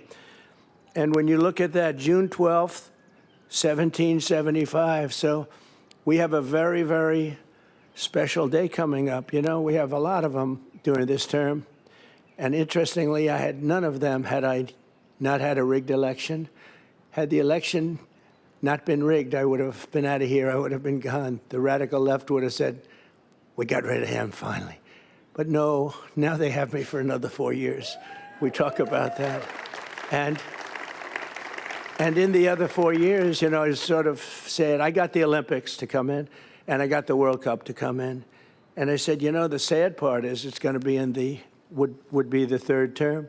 None of it came in during the, what would be the normal, you know, the more normal way of doing it, like counting the proper votes, et cetera, and just going on. I wouldn't have been president. But now we end up with 4 years later, and we have the 250-year anniversary, and that will be June 12th, 250 years. And you have Flag Day, so there's something happening on Flag Day. It's my birthday. But so you have 250 years in this term. You have the Olympics in this term. We have the Olympics going to Los Angeles. And we have the World Cup. And I was very instrumental in all three of them. They said, would you do it? Because another president refused to call. They needed for the Olympics and the World Cup, they needed the support of the president. And that particular president refused to talk to them. He didn't want to talk to them. I don't know why exactly, but he didn't want to talk. So they said, could you talk? And so I talked, and I talked them into it. And we got those two, and we have 250 years. So this is going to be really 4 years of celebration. So get ready. And we're going to always bring God with us. We're going to bring God to those celebrations. We're not going to forget about God. In a letter to wife Abigail, John Adams wrote of his first National Day of Prayer, millions will be upon their knees at once before their great Creator, imploring his forgiveness and blessing and asking for his favor on the American cause. Beautiful. Today, more than 2.5 centuries later, in the heart of a free and proud America, we rejoice that God answered those prayers. And I think God answered other prayers because he's put in an administration to run this country that's going to make you proud again. It's going to make you believe and believe more again. And we're going to have a country that's very strong. We're already in just 100 days. We're respected all over the world. Every leader's calling, want to have a meeting, appointments. They weren't calling so much last few years. They had no respect for our country. Our country was doing very, very poorly, as you know. Millions and millions of people pouring into our borders from jails and mental institutions and gang members. It was a terrible situation. And yesterday, I don't know if Kristi Noem is here or Tom Homan, but yesterday we had the lowest, safest border in history, 99.999. In other words, 3 people got in, 3. And in the previous, it was hundreds of thousands of people were coming in. We had 3 people. And we have it locked down, but we are allowing people in, but they have to come in legally.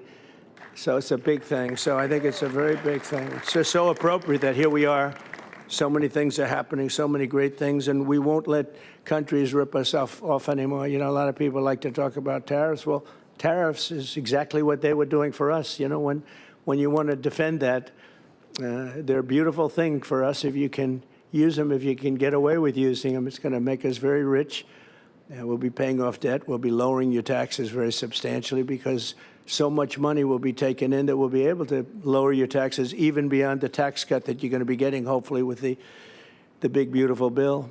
And so it's one of those things which I think it's just a really amazing time. The spirit that we have in this country right now is greater than I've ever seen it before. And it started on November 5th when we won every swing state. We won the popular vote by millions. We won every district. Think of this: the districts. It was 2,750 versus 505, and we got 312 electoral votes. Everyone said maybe he can get 270. We got 312.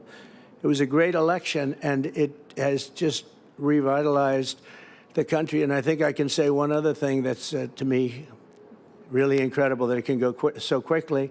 If you remember 6 months ago, prior to the election, we were unable to get people to join our military.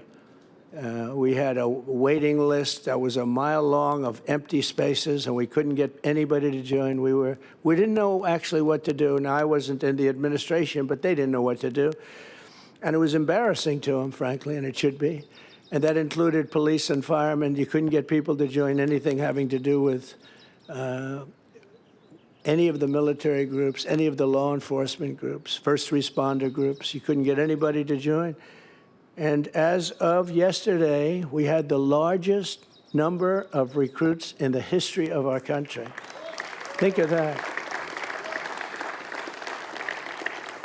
And the Army, Navy, Air Force, Marines, all of it, Coast Guard, all of them, they're full. And we have a waiting list, and we're actually picking the ones we want. And we're trying to take care of everybody, but you're picking the ones you want, and it's been amazing. And to think just 6 months ago, you were hearing that people weren't signing up, and that includes now our police force. Our police forces were really starving for people, and this includes our police forces. They're all full up, and they're in great shape. It's amazing the turn, and mostly that spirit. You know, they have spirit. It's nothing else. They have spirit. They love our country again. And we're making our country great. We're making our country greater than ever before. I created a historic White House faith office in the West Wing. And that's going to be an office that's been very well. I see already you have a lot of people going back and forth, and that's good. That's what we want, to defend and represent people of all faiths and their religious freedoms at home and abroad. But they're coming It's probably doubled the action in the White House. It's been amazing to watch and beautiful to watch. The White House can handle it. This important office will work to protect vulnerable women and children, strengthen the American family, promote the dignity of work and choice in education. And people that are in trouble can come in and they take care of them. Sometimes they'll send them to a doctor. Sometimes Paula does this, and Jenny, others that are in the office. They're doing an amazing job. And I wanted them to have that office. Never happened before. I don't think that's ever happened before, right? People of faith have never been allowed in the White House. We'll probably be sued tomorrow because they're going to say church, separation of church and state. Can't do that, right? But we'll win. Pam will win that suit. She wins them. She ultimately wins them. She gets them. Sometimes they get a judge that's not so good, but she ultimately wins. That's what it's all about, right, Pam? I pardoned Americans of faith thrown in jail for praying in peaceful protest. We reinstated service members thrown out of the military over religious objections to Biden's vaccine mandate. We did a vaccine, but we didn't do a mandate. He did a mandate, threw them out if they didn't take it. Can't do that. I signed an executive order to combat anti-Semitism and set up a DOJ task force to eradicate the anti-Christian bias. We've taken away a lot of, you know what? Just sit down, please. I didn't even know you were standing. What an honor that you stood so long. Wow, that's a great honor. Thank you. Because I know if Biden were up here, you would have been seated. You might have never stood up. No, that's a great honor. I didn't realize it. I signed an executive order to combat anti-Semitism. It's a big thing, a big thing. And I set up a DOJ task force, which is really a big thing, and Dan, you're going to be involved in it, to eradicate anti-Christian bias. You haven't heard that, but there's anti-Christian bias also. And in just a few moments, I'll also be signing an executive order creating a presidential commission on religious liberty, which is really why we're here, more than any other reason. Many of the new commissioners are here with us, including people that have been with me from the beginning. The chairman is Texas Lieutenant Governor Dan Patrick, whose idea this was. And stand up, Dan. What a great guy. What a great political person. He's an amazing politician, Lieutenant Governor, and he's a man of great religion. Thank you very much. So Donald Trump speaking at a national prayer event in the Rose Garden, but the story this hour is about the man on the right there, Mike Waltz, his national security advisor, who our NBC partners are saying or is expected to leave the administration. Along with his deputy national security advisor, Alex Wong.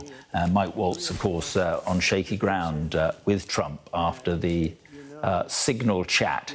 A journalist was added to a private Signal chat, which went on that chat to discuss the military strikes in Yemen in some considerable detail. While we watch Donald Trump there, let's bring in Niall Stanage to talk about what has happened with Mike Waltz, columnist, White House columnist at The Hill. Niall, thanks for being with us. I mean, it seemed such a reckless breach of security at the time. Was there surprise he didn't go earlier? Well, the reason that it is perceived that he didn't go earlier was that a lot of people thought President Trump was going to be reluctant to give the media a scalp by getting rid of him.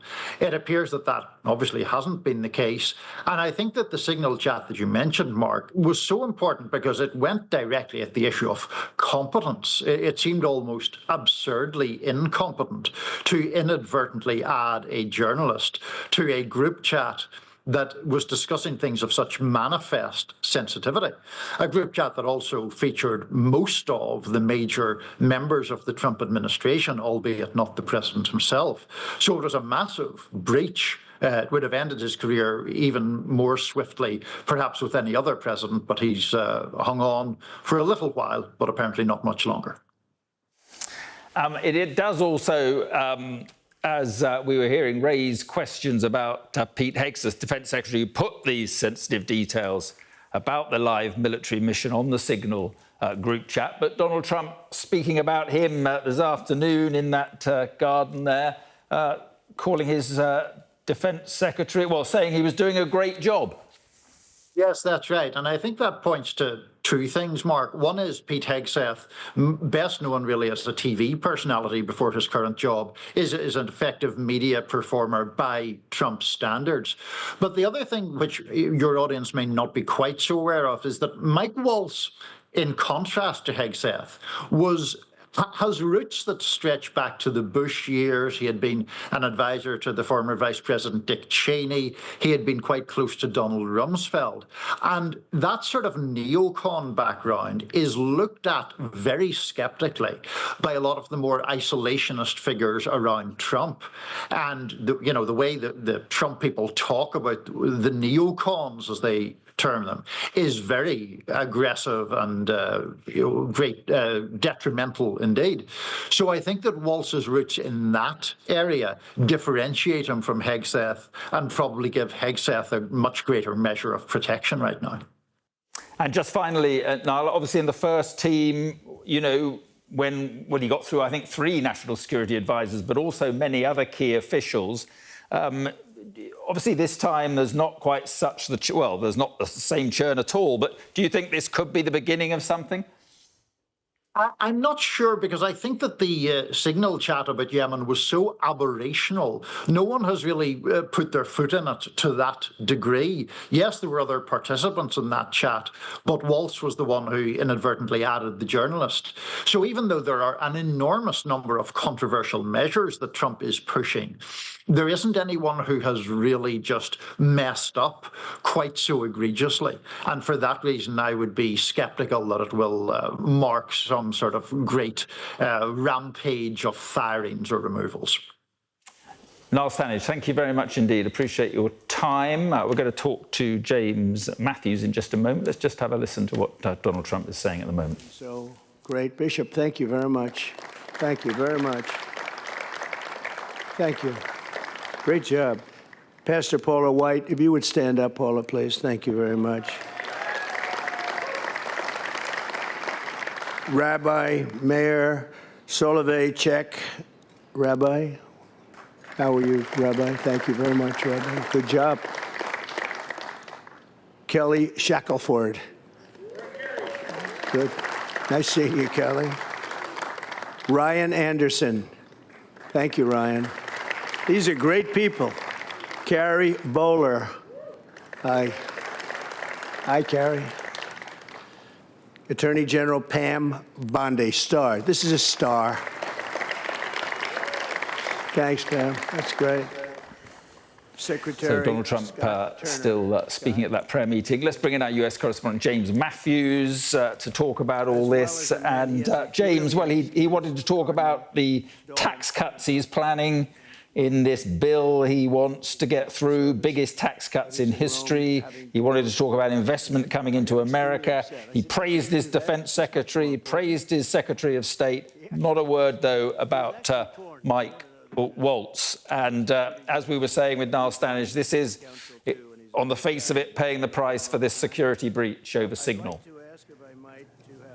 It absolutely is, Mark. Yeah, and Donald Trump, they're desperately seeking something else to talk about other than the story of the day and probably the story of his 100 days in office so far. His choice, Mike Waltz, therefore his mistake, and something that calls his credibility and judgment into question by association. It was a scandal at the time. This group chat that read like schoolboys breathlessly discussing gossip. And at the time, there was the question, why shouldn't this man be fired?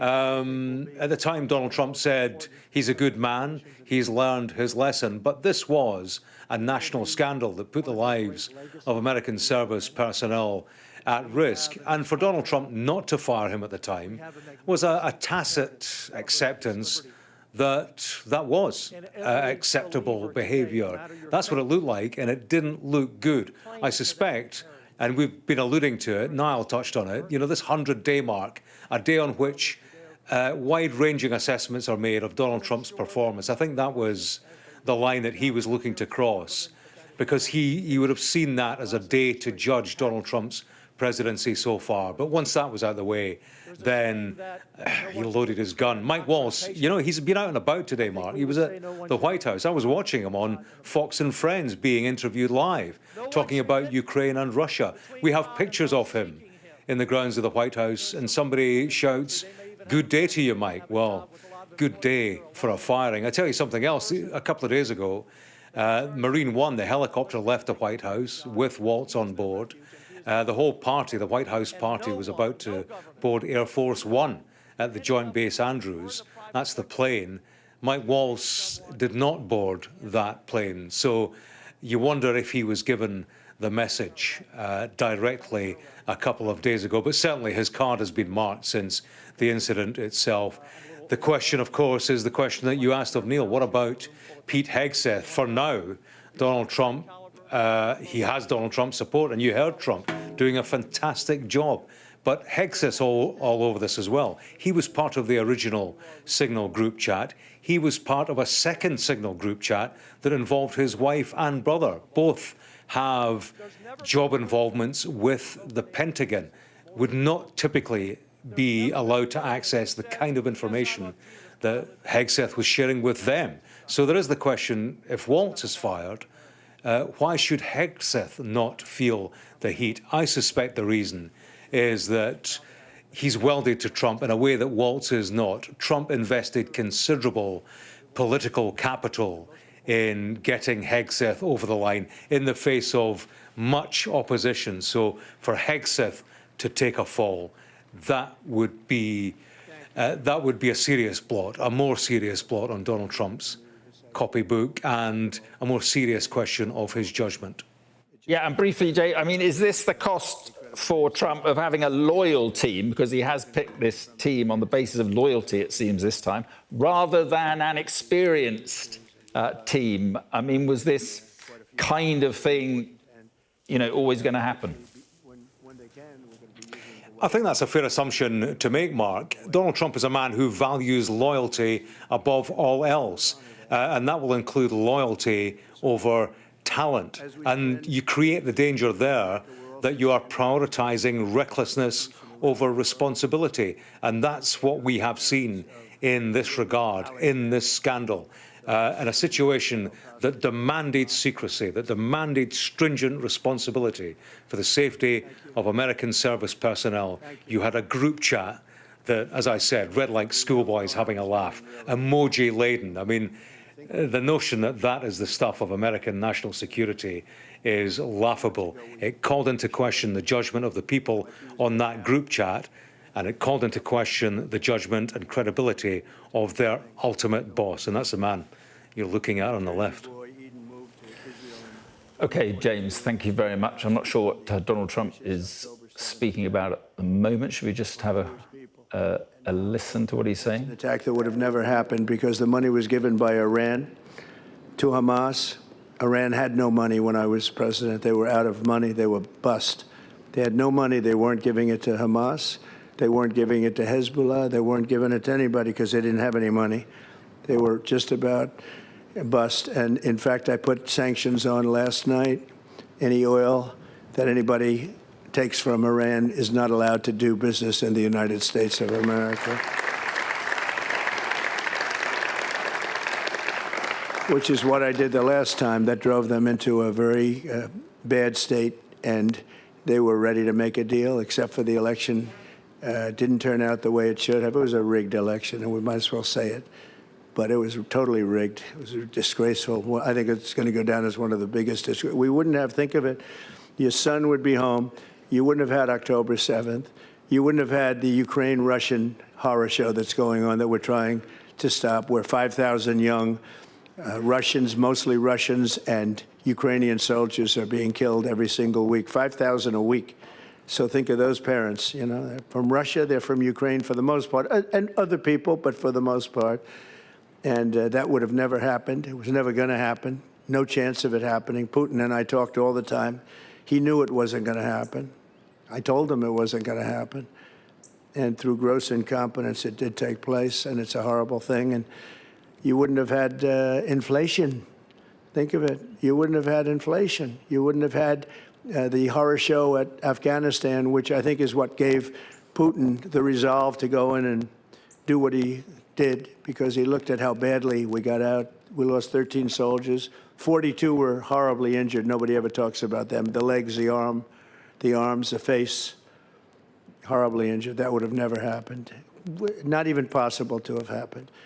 And we would have been out before he was out. I was the one that got it down to the 5,000, but we were going to keep Bagram, the big Air Force base, which is 1 hour away from where China makes its nuclear weapon. That's what they do. They make their nuclear missiles, and 1 hour away from Bagram.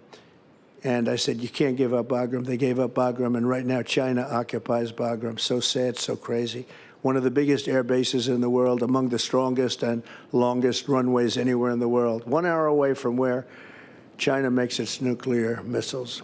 It would have been great to have. Well, we were keeping it, but they ran out of there like nobody can believe. And I think Putin saw that, and he said, wow, this is a great time I can go get, because it was the apple of his eye. I could always see that. I talked to him for hours. It was the apple of his eye, but I said, Vladimir, don't even think about it. And he wouldn't have thought about it.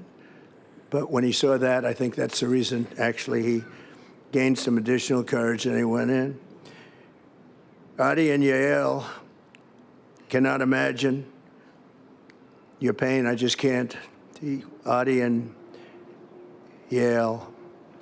But we're all alongside of you. We stand by you, and we're going to do everything possible in a very short period of time. You know, as you know, things are heating up there. I've gotten a lot of hostages out. We were getting nobody out. A lot of them are out, but they want to do it as slowly as possible because they use them as pawns. It's a horrible thing, but we're working very, very hard to save your son. We have news coming out, both good and bad, but we're working very hard. And I have many parents seeing me. I was with hostages, 10 hostages that got out. They came about 3 weeks ago to the Oval Office right here.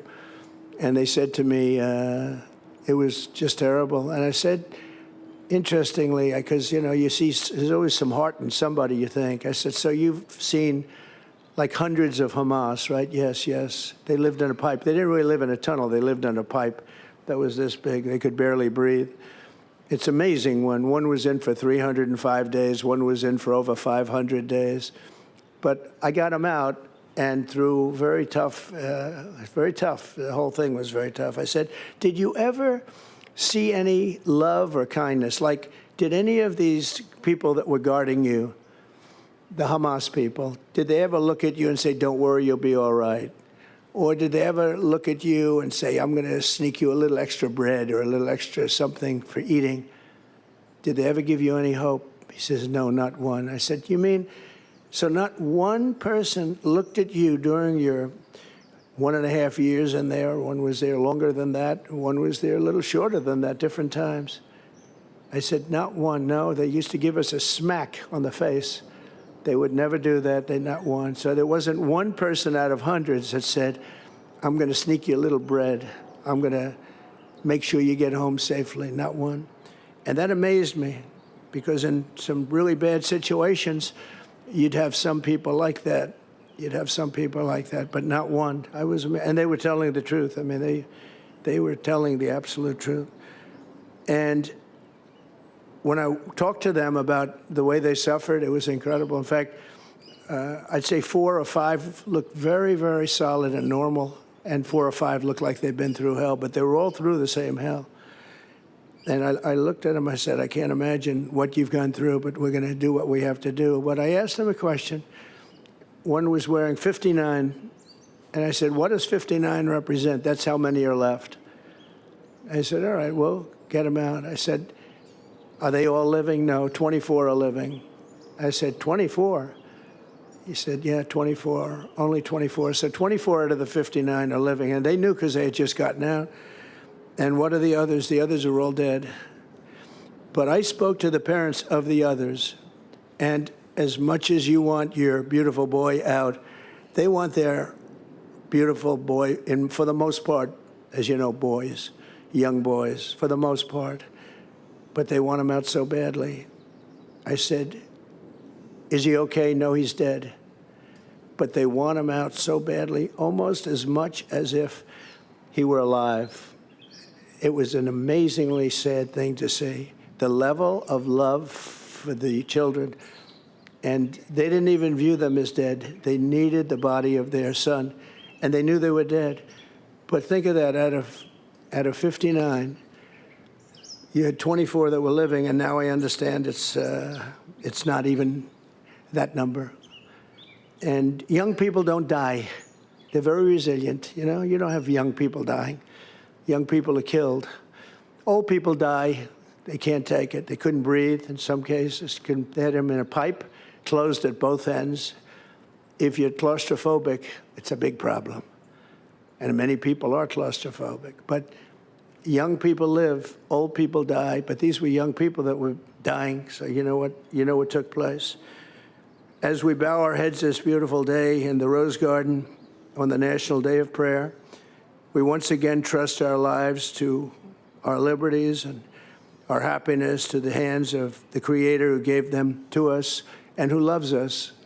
Who loves us? Think of it, where you are now, and so beautiful. But it's so nice because here you are in this unbelievable setting. I think no setting like it in the world. When you add up the importance, I take people into the Oval Office, and the biggest people, foreign leaders, princes, kings, queens, and presidents, and prime ministers, and a couple of dictators, I guess. They don't say that. They say, no, I'm a prime minister or I'm a president. And I say, no, you're a dictator, but that's okay.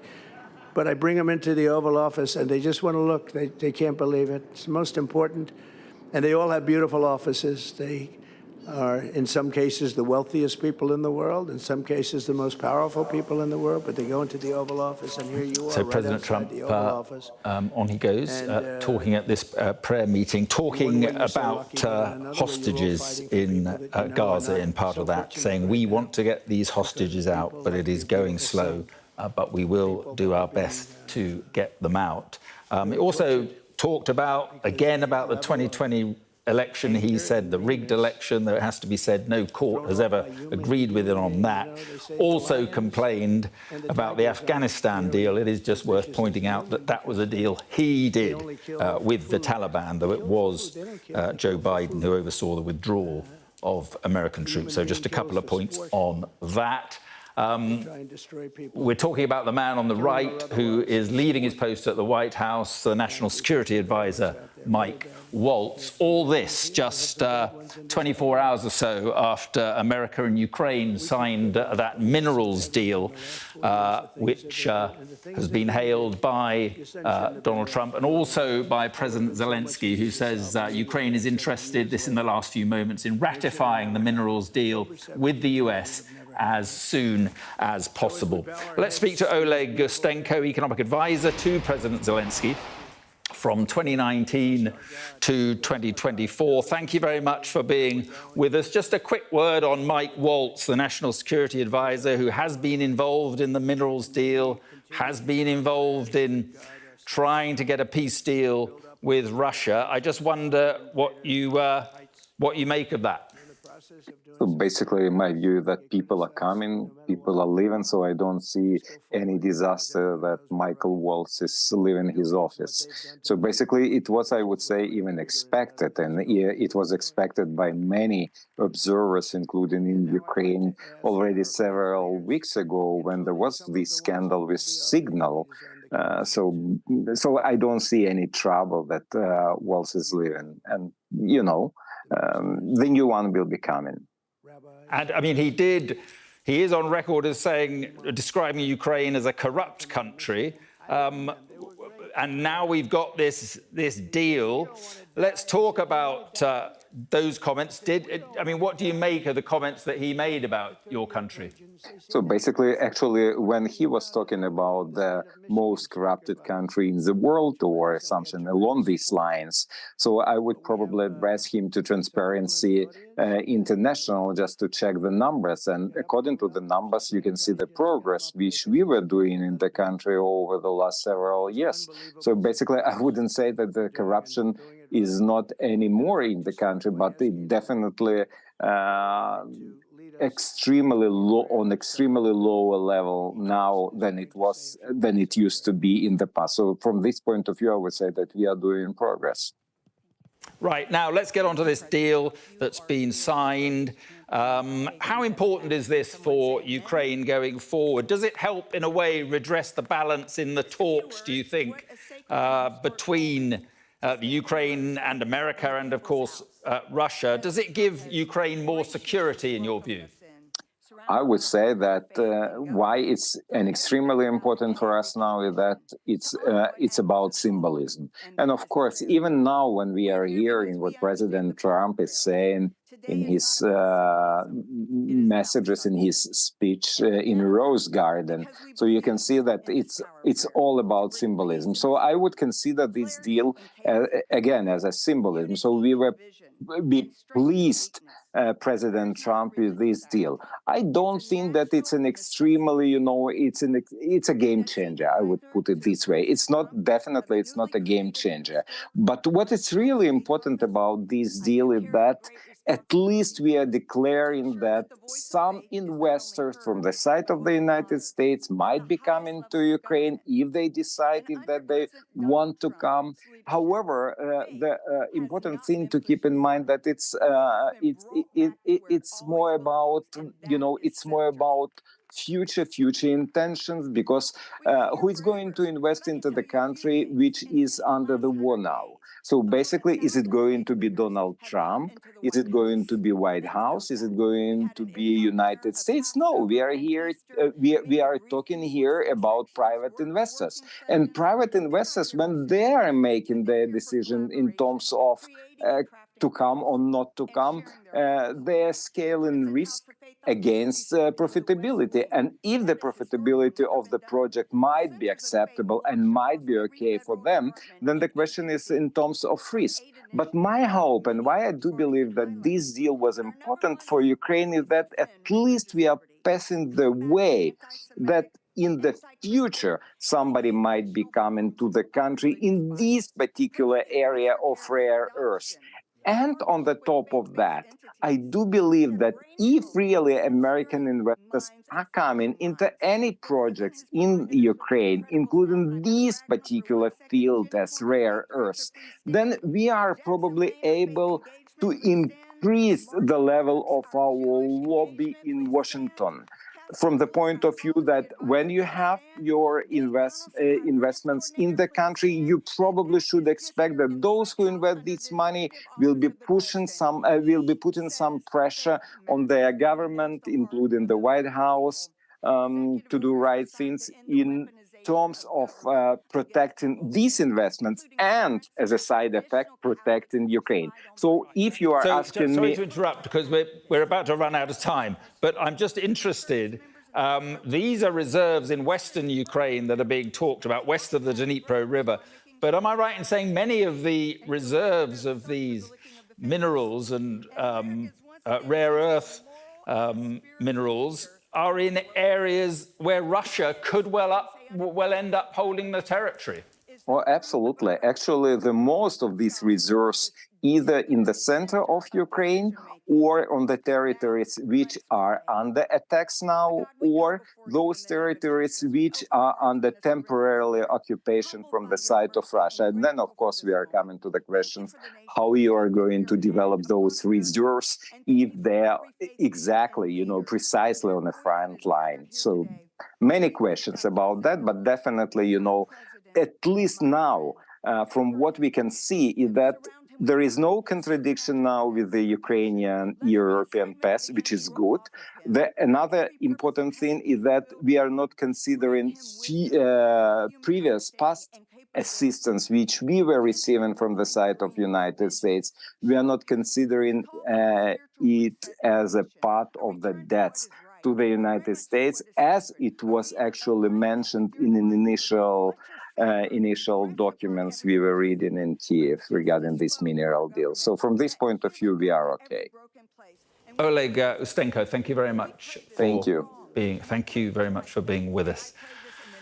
Let's return now to the story of President Trump's national security advisor, Mike Waltz, who is to leave the role after the security scandal over the Signal chat that a journalist was inadvertently added to, and that chat then went on to contain details of a live military operation, US military operation against the Houthis in Yemen.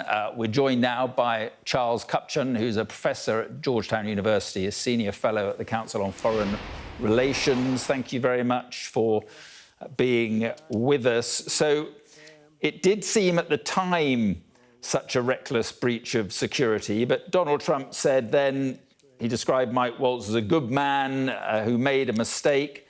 Why do you think he's decided to get rid of him now?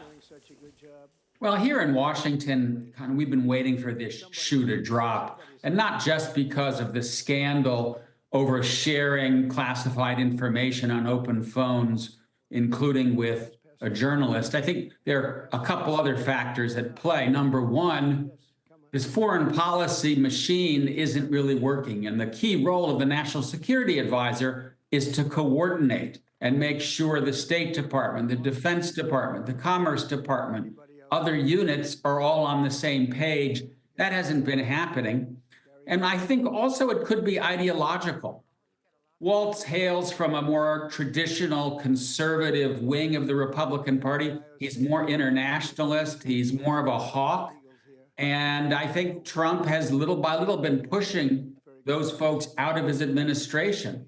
And so in some ways, what you're seeing here is the America First wing of the party asserting itself and getting rid of those who see Waltz as too hawkish.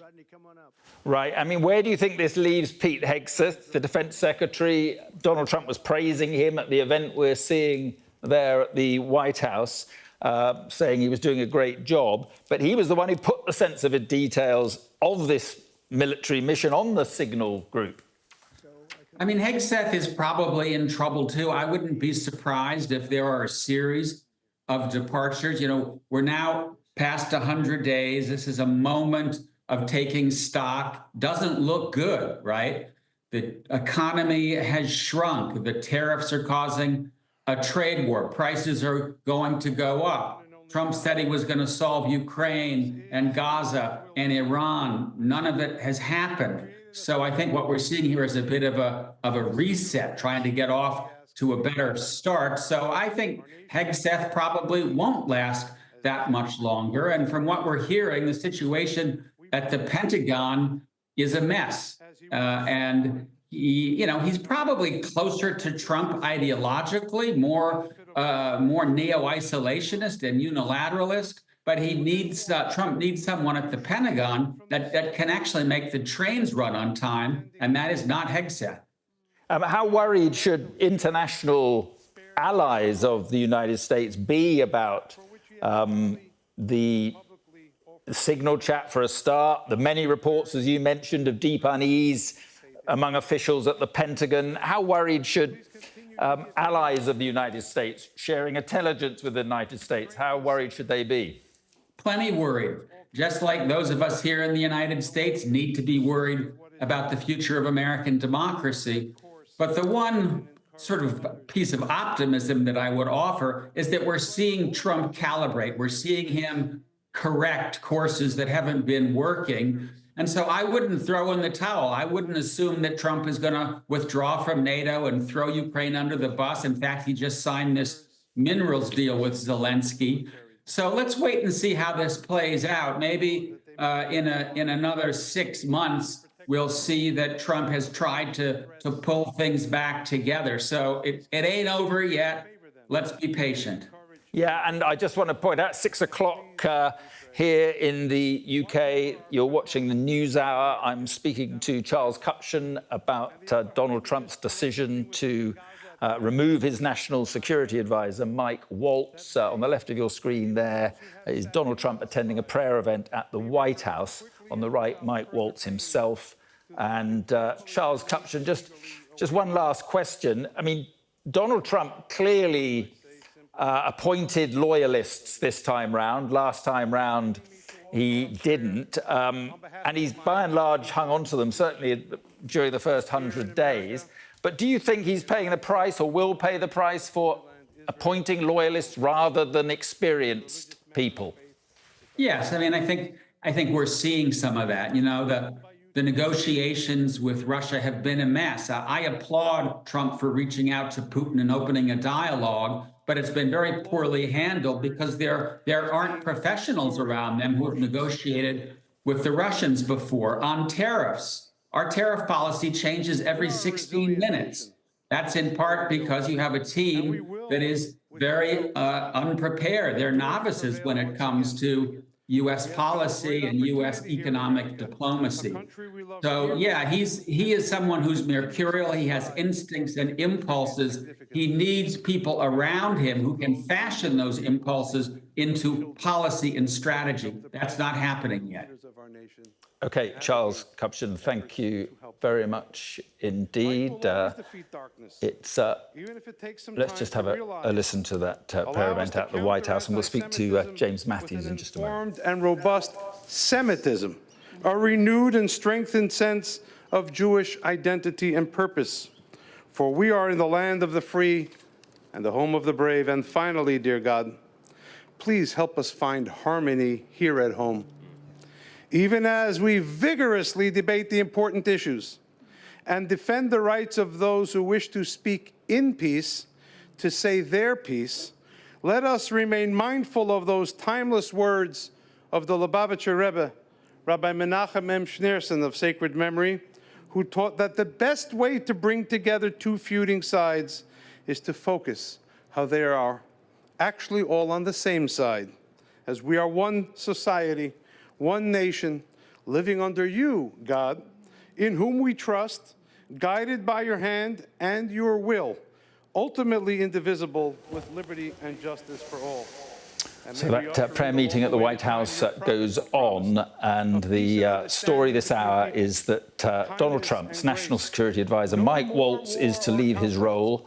The White House has not confirmed that yet, but our partner station in the United States, NBC, is saying that a number of officials have confirmed that Mike Waltz is to depart the administration just weeks after it was revealed that he added a journalist to a Signal chat being used to discuss military plans. It marks the first major staff shake-up of the Trump second term, and Mr. Waltz came under severe scrutiny back in March after he inadvertently added the journalist Jeffrey Goldberg to a private text chain on the Signal app, which was then used to discuss a live military operation with many details put on it by the Defense Secretary, Pete Hegseth, involving that attack on Houthi militants in Yemen. A few moments ago, I spoke to our US correspondent, James Matthews. Donald Trump desperately seeking something else to talk about other than the story of the day and probably the story of his 100 days in office so far. His choice, Mike Waltz, therefore his mistake, and something that calls his credibility and judgment into question by association. It was a scandal at the time. You know, this group chat that read like schoolboys breathlessly discussing gossip. And at the time, there was the question, why shouldn't this man be fired? At the time, Donald Trump said he's a good man, he's learned his lesson, but this was a national scandal that put the lives of American service personnel at risk. And for Donald Trump not to fire him at the time was a tacit acceptance that that was acceptable behaviour. That's what it looked like, and it didn't look good.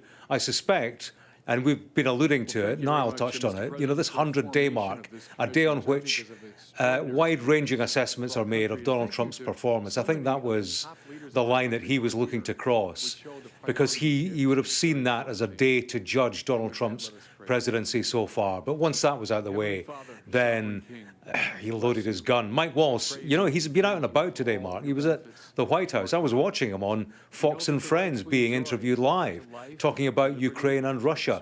We have pictures of him in the grounds of the White House, and somebody shouts, "Good day to you, Mike." Well, good day for a firing. I tell you something else. A couple of days ago, Marine One, the helicopter, left the White House with Waltz on board. The whole party, the White House party, was about to board Air Force One at the Joint Base Andrews. That's the plane. Mike Waltz did not board that plane. So you wonder if he was given the message directly a couple of days ago. But certainly his card has been marked since the incident itself. The question, of course, is the question that you asked of Neil. What about Pete Hegseth? For now, Donald Trump, he has Donald Trump's support, and you heard Trump doing a fantastic job. But Hegseth all over this as well. He was part of the original Signal group chat. He was part of a second Signal group chat that involved his wife and brother. Both have job involvements with the Pentagon, would not typically be allowed to access the kind of information that Hegseth was sharing with them. So there is the question, if Waltz is fired, why should Hegseth not feel the heat? I suspect the reason is that he's welded to Trump in a way that Waltz is not. Trump invested considerable political capital in getting Hegseth over the line in the face of much opposition. So for Hegseth to take a fall, that would be a serious blot, a more serious blot on Donald Trump's copybook, and a more serious question of his judgment. James Matthews there, and a little earlier at the prayer event that you're seeing on your screen, President Trump did talk about his Defense Secretary, Pete Hegseth, and he said he was doing a great job. So no sign that the skids are under Hegseth at the moment. He also praised his Secretary of State, Marco Rubio. Unbelievable job, he said. Incredible work. And he went through a number of his cabinet ministers without mentioning Mike Waltz at all.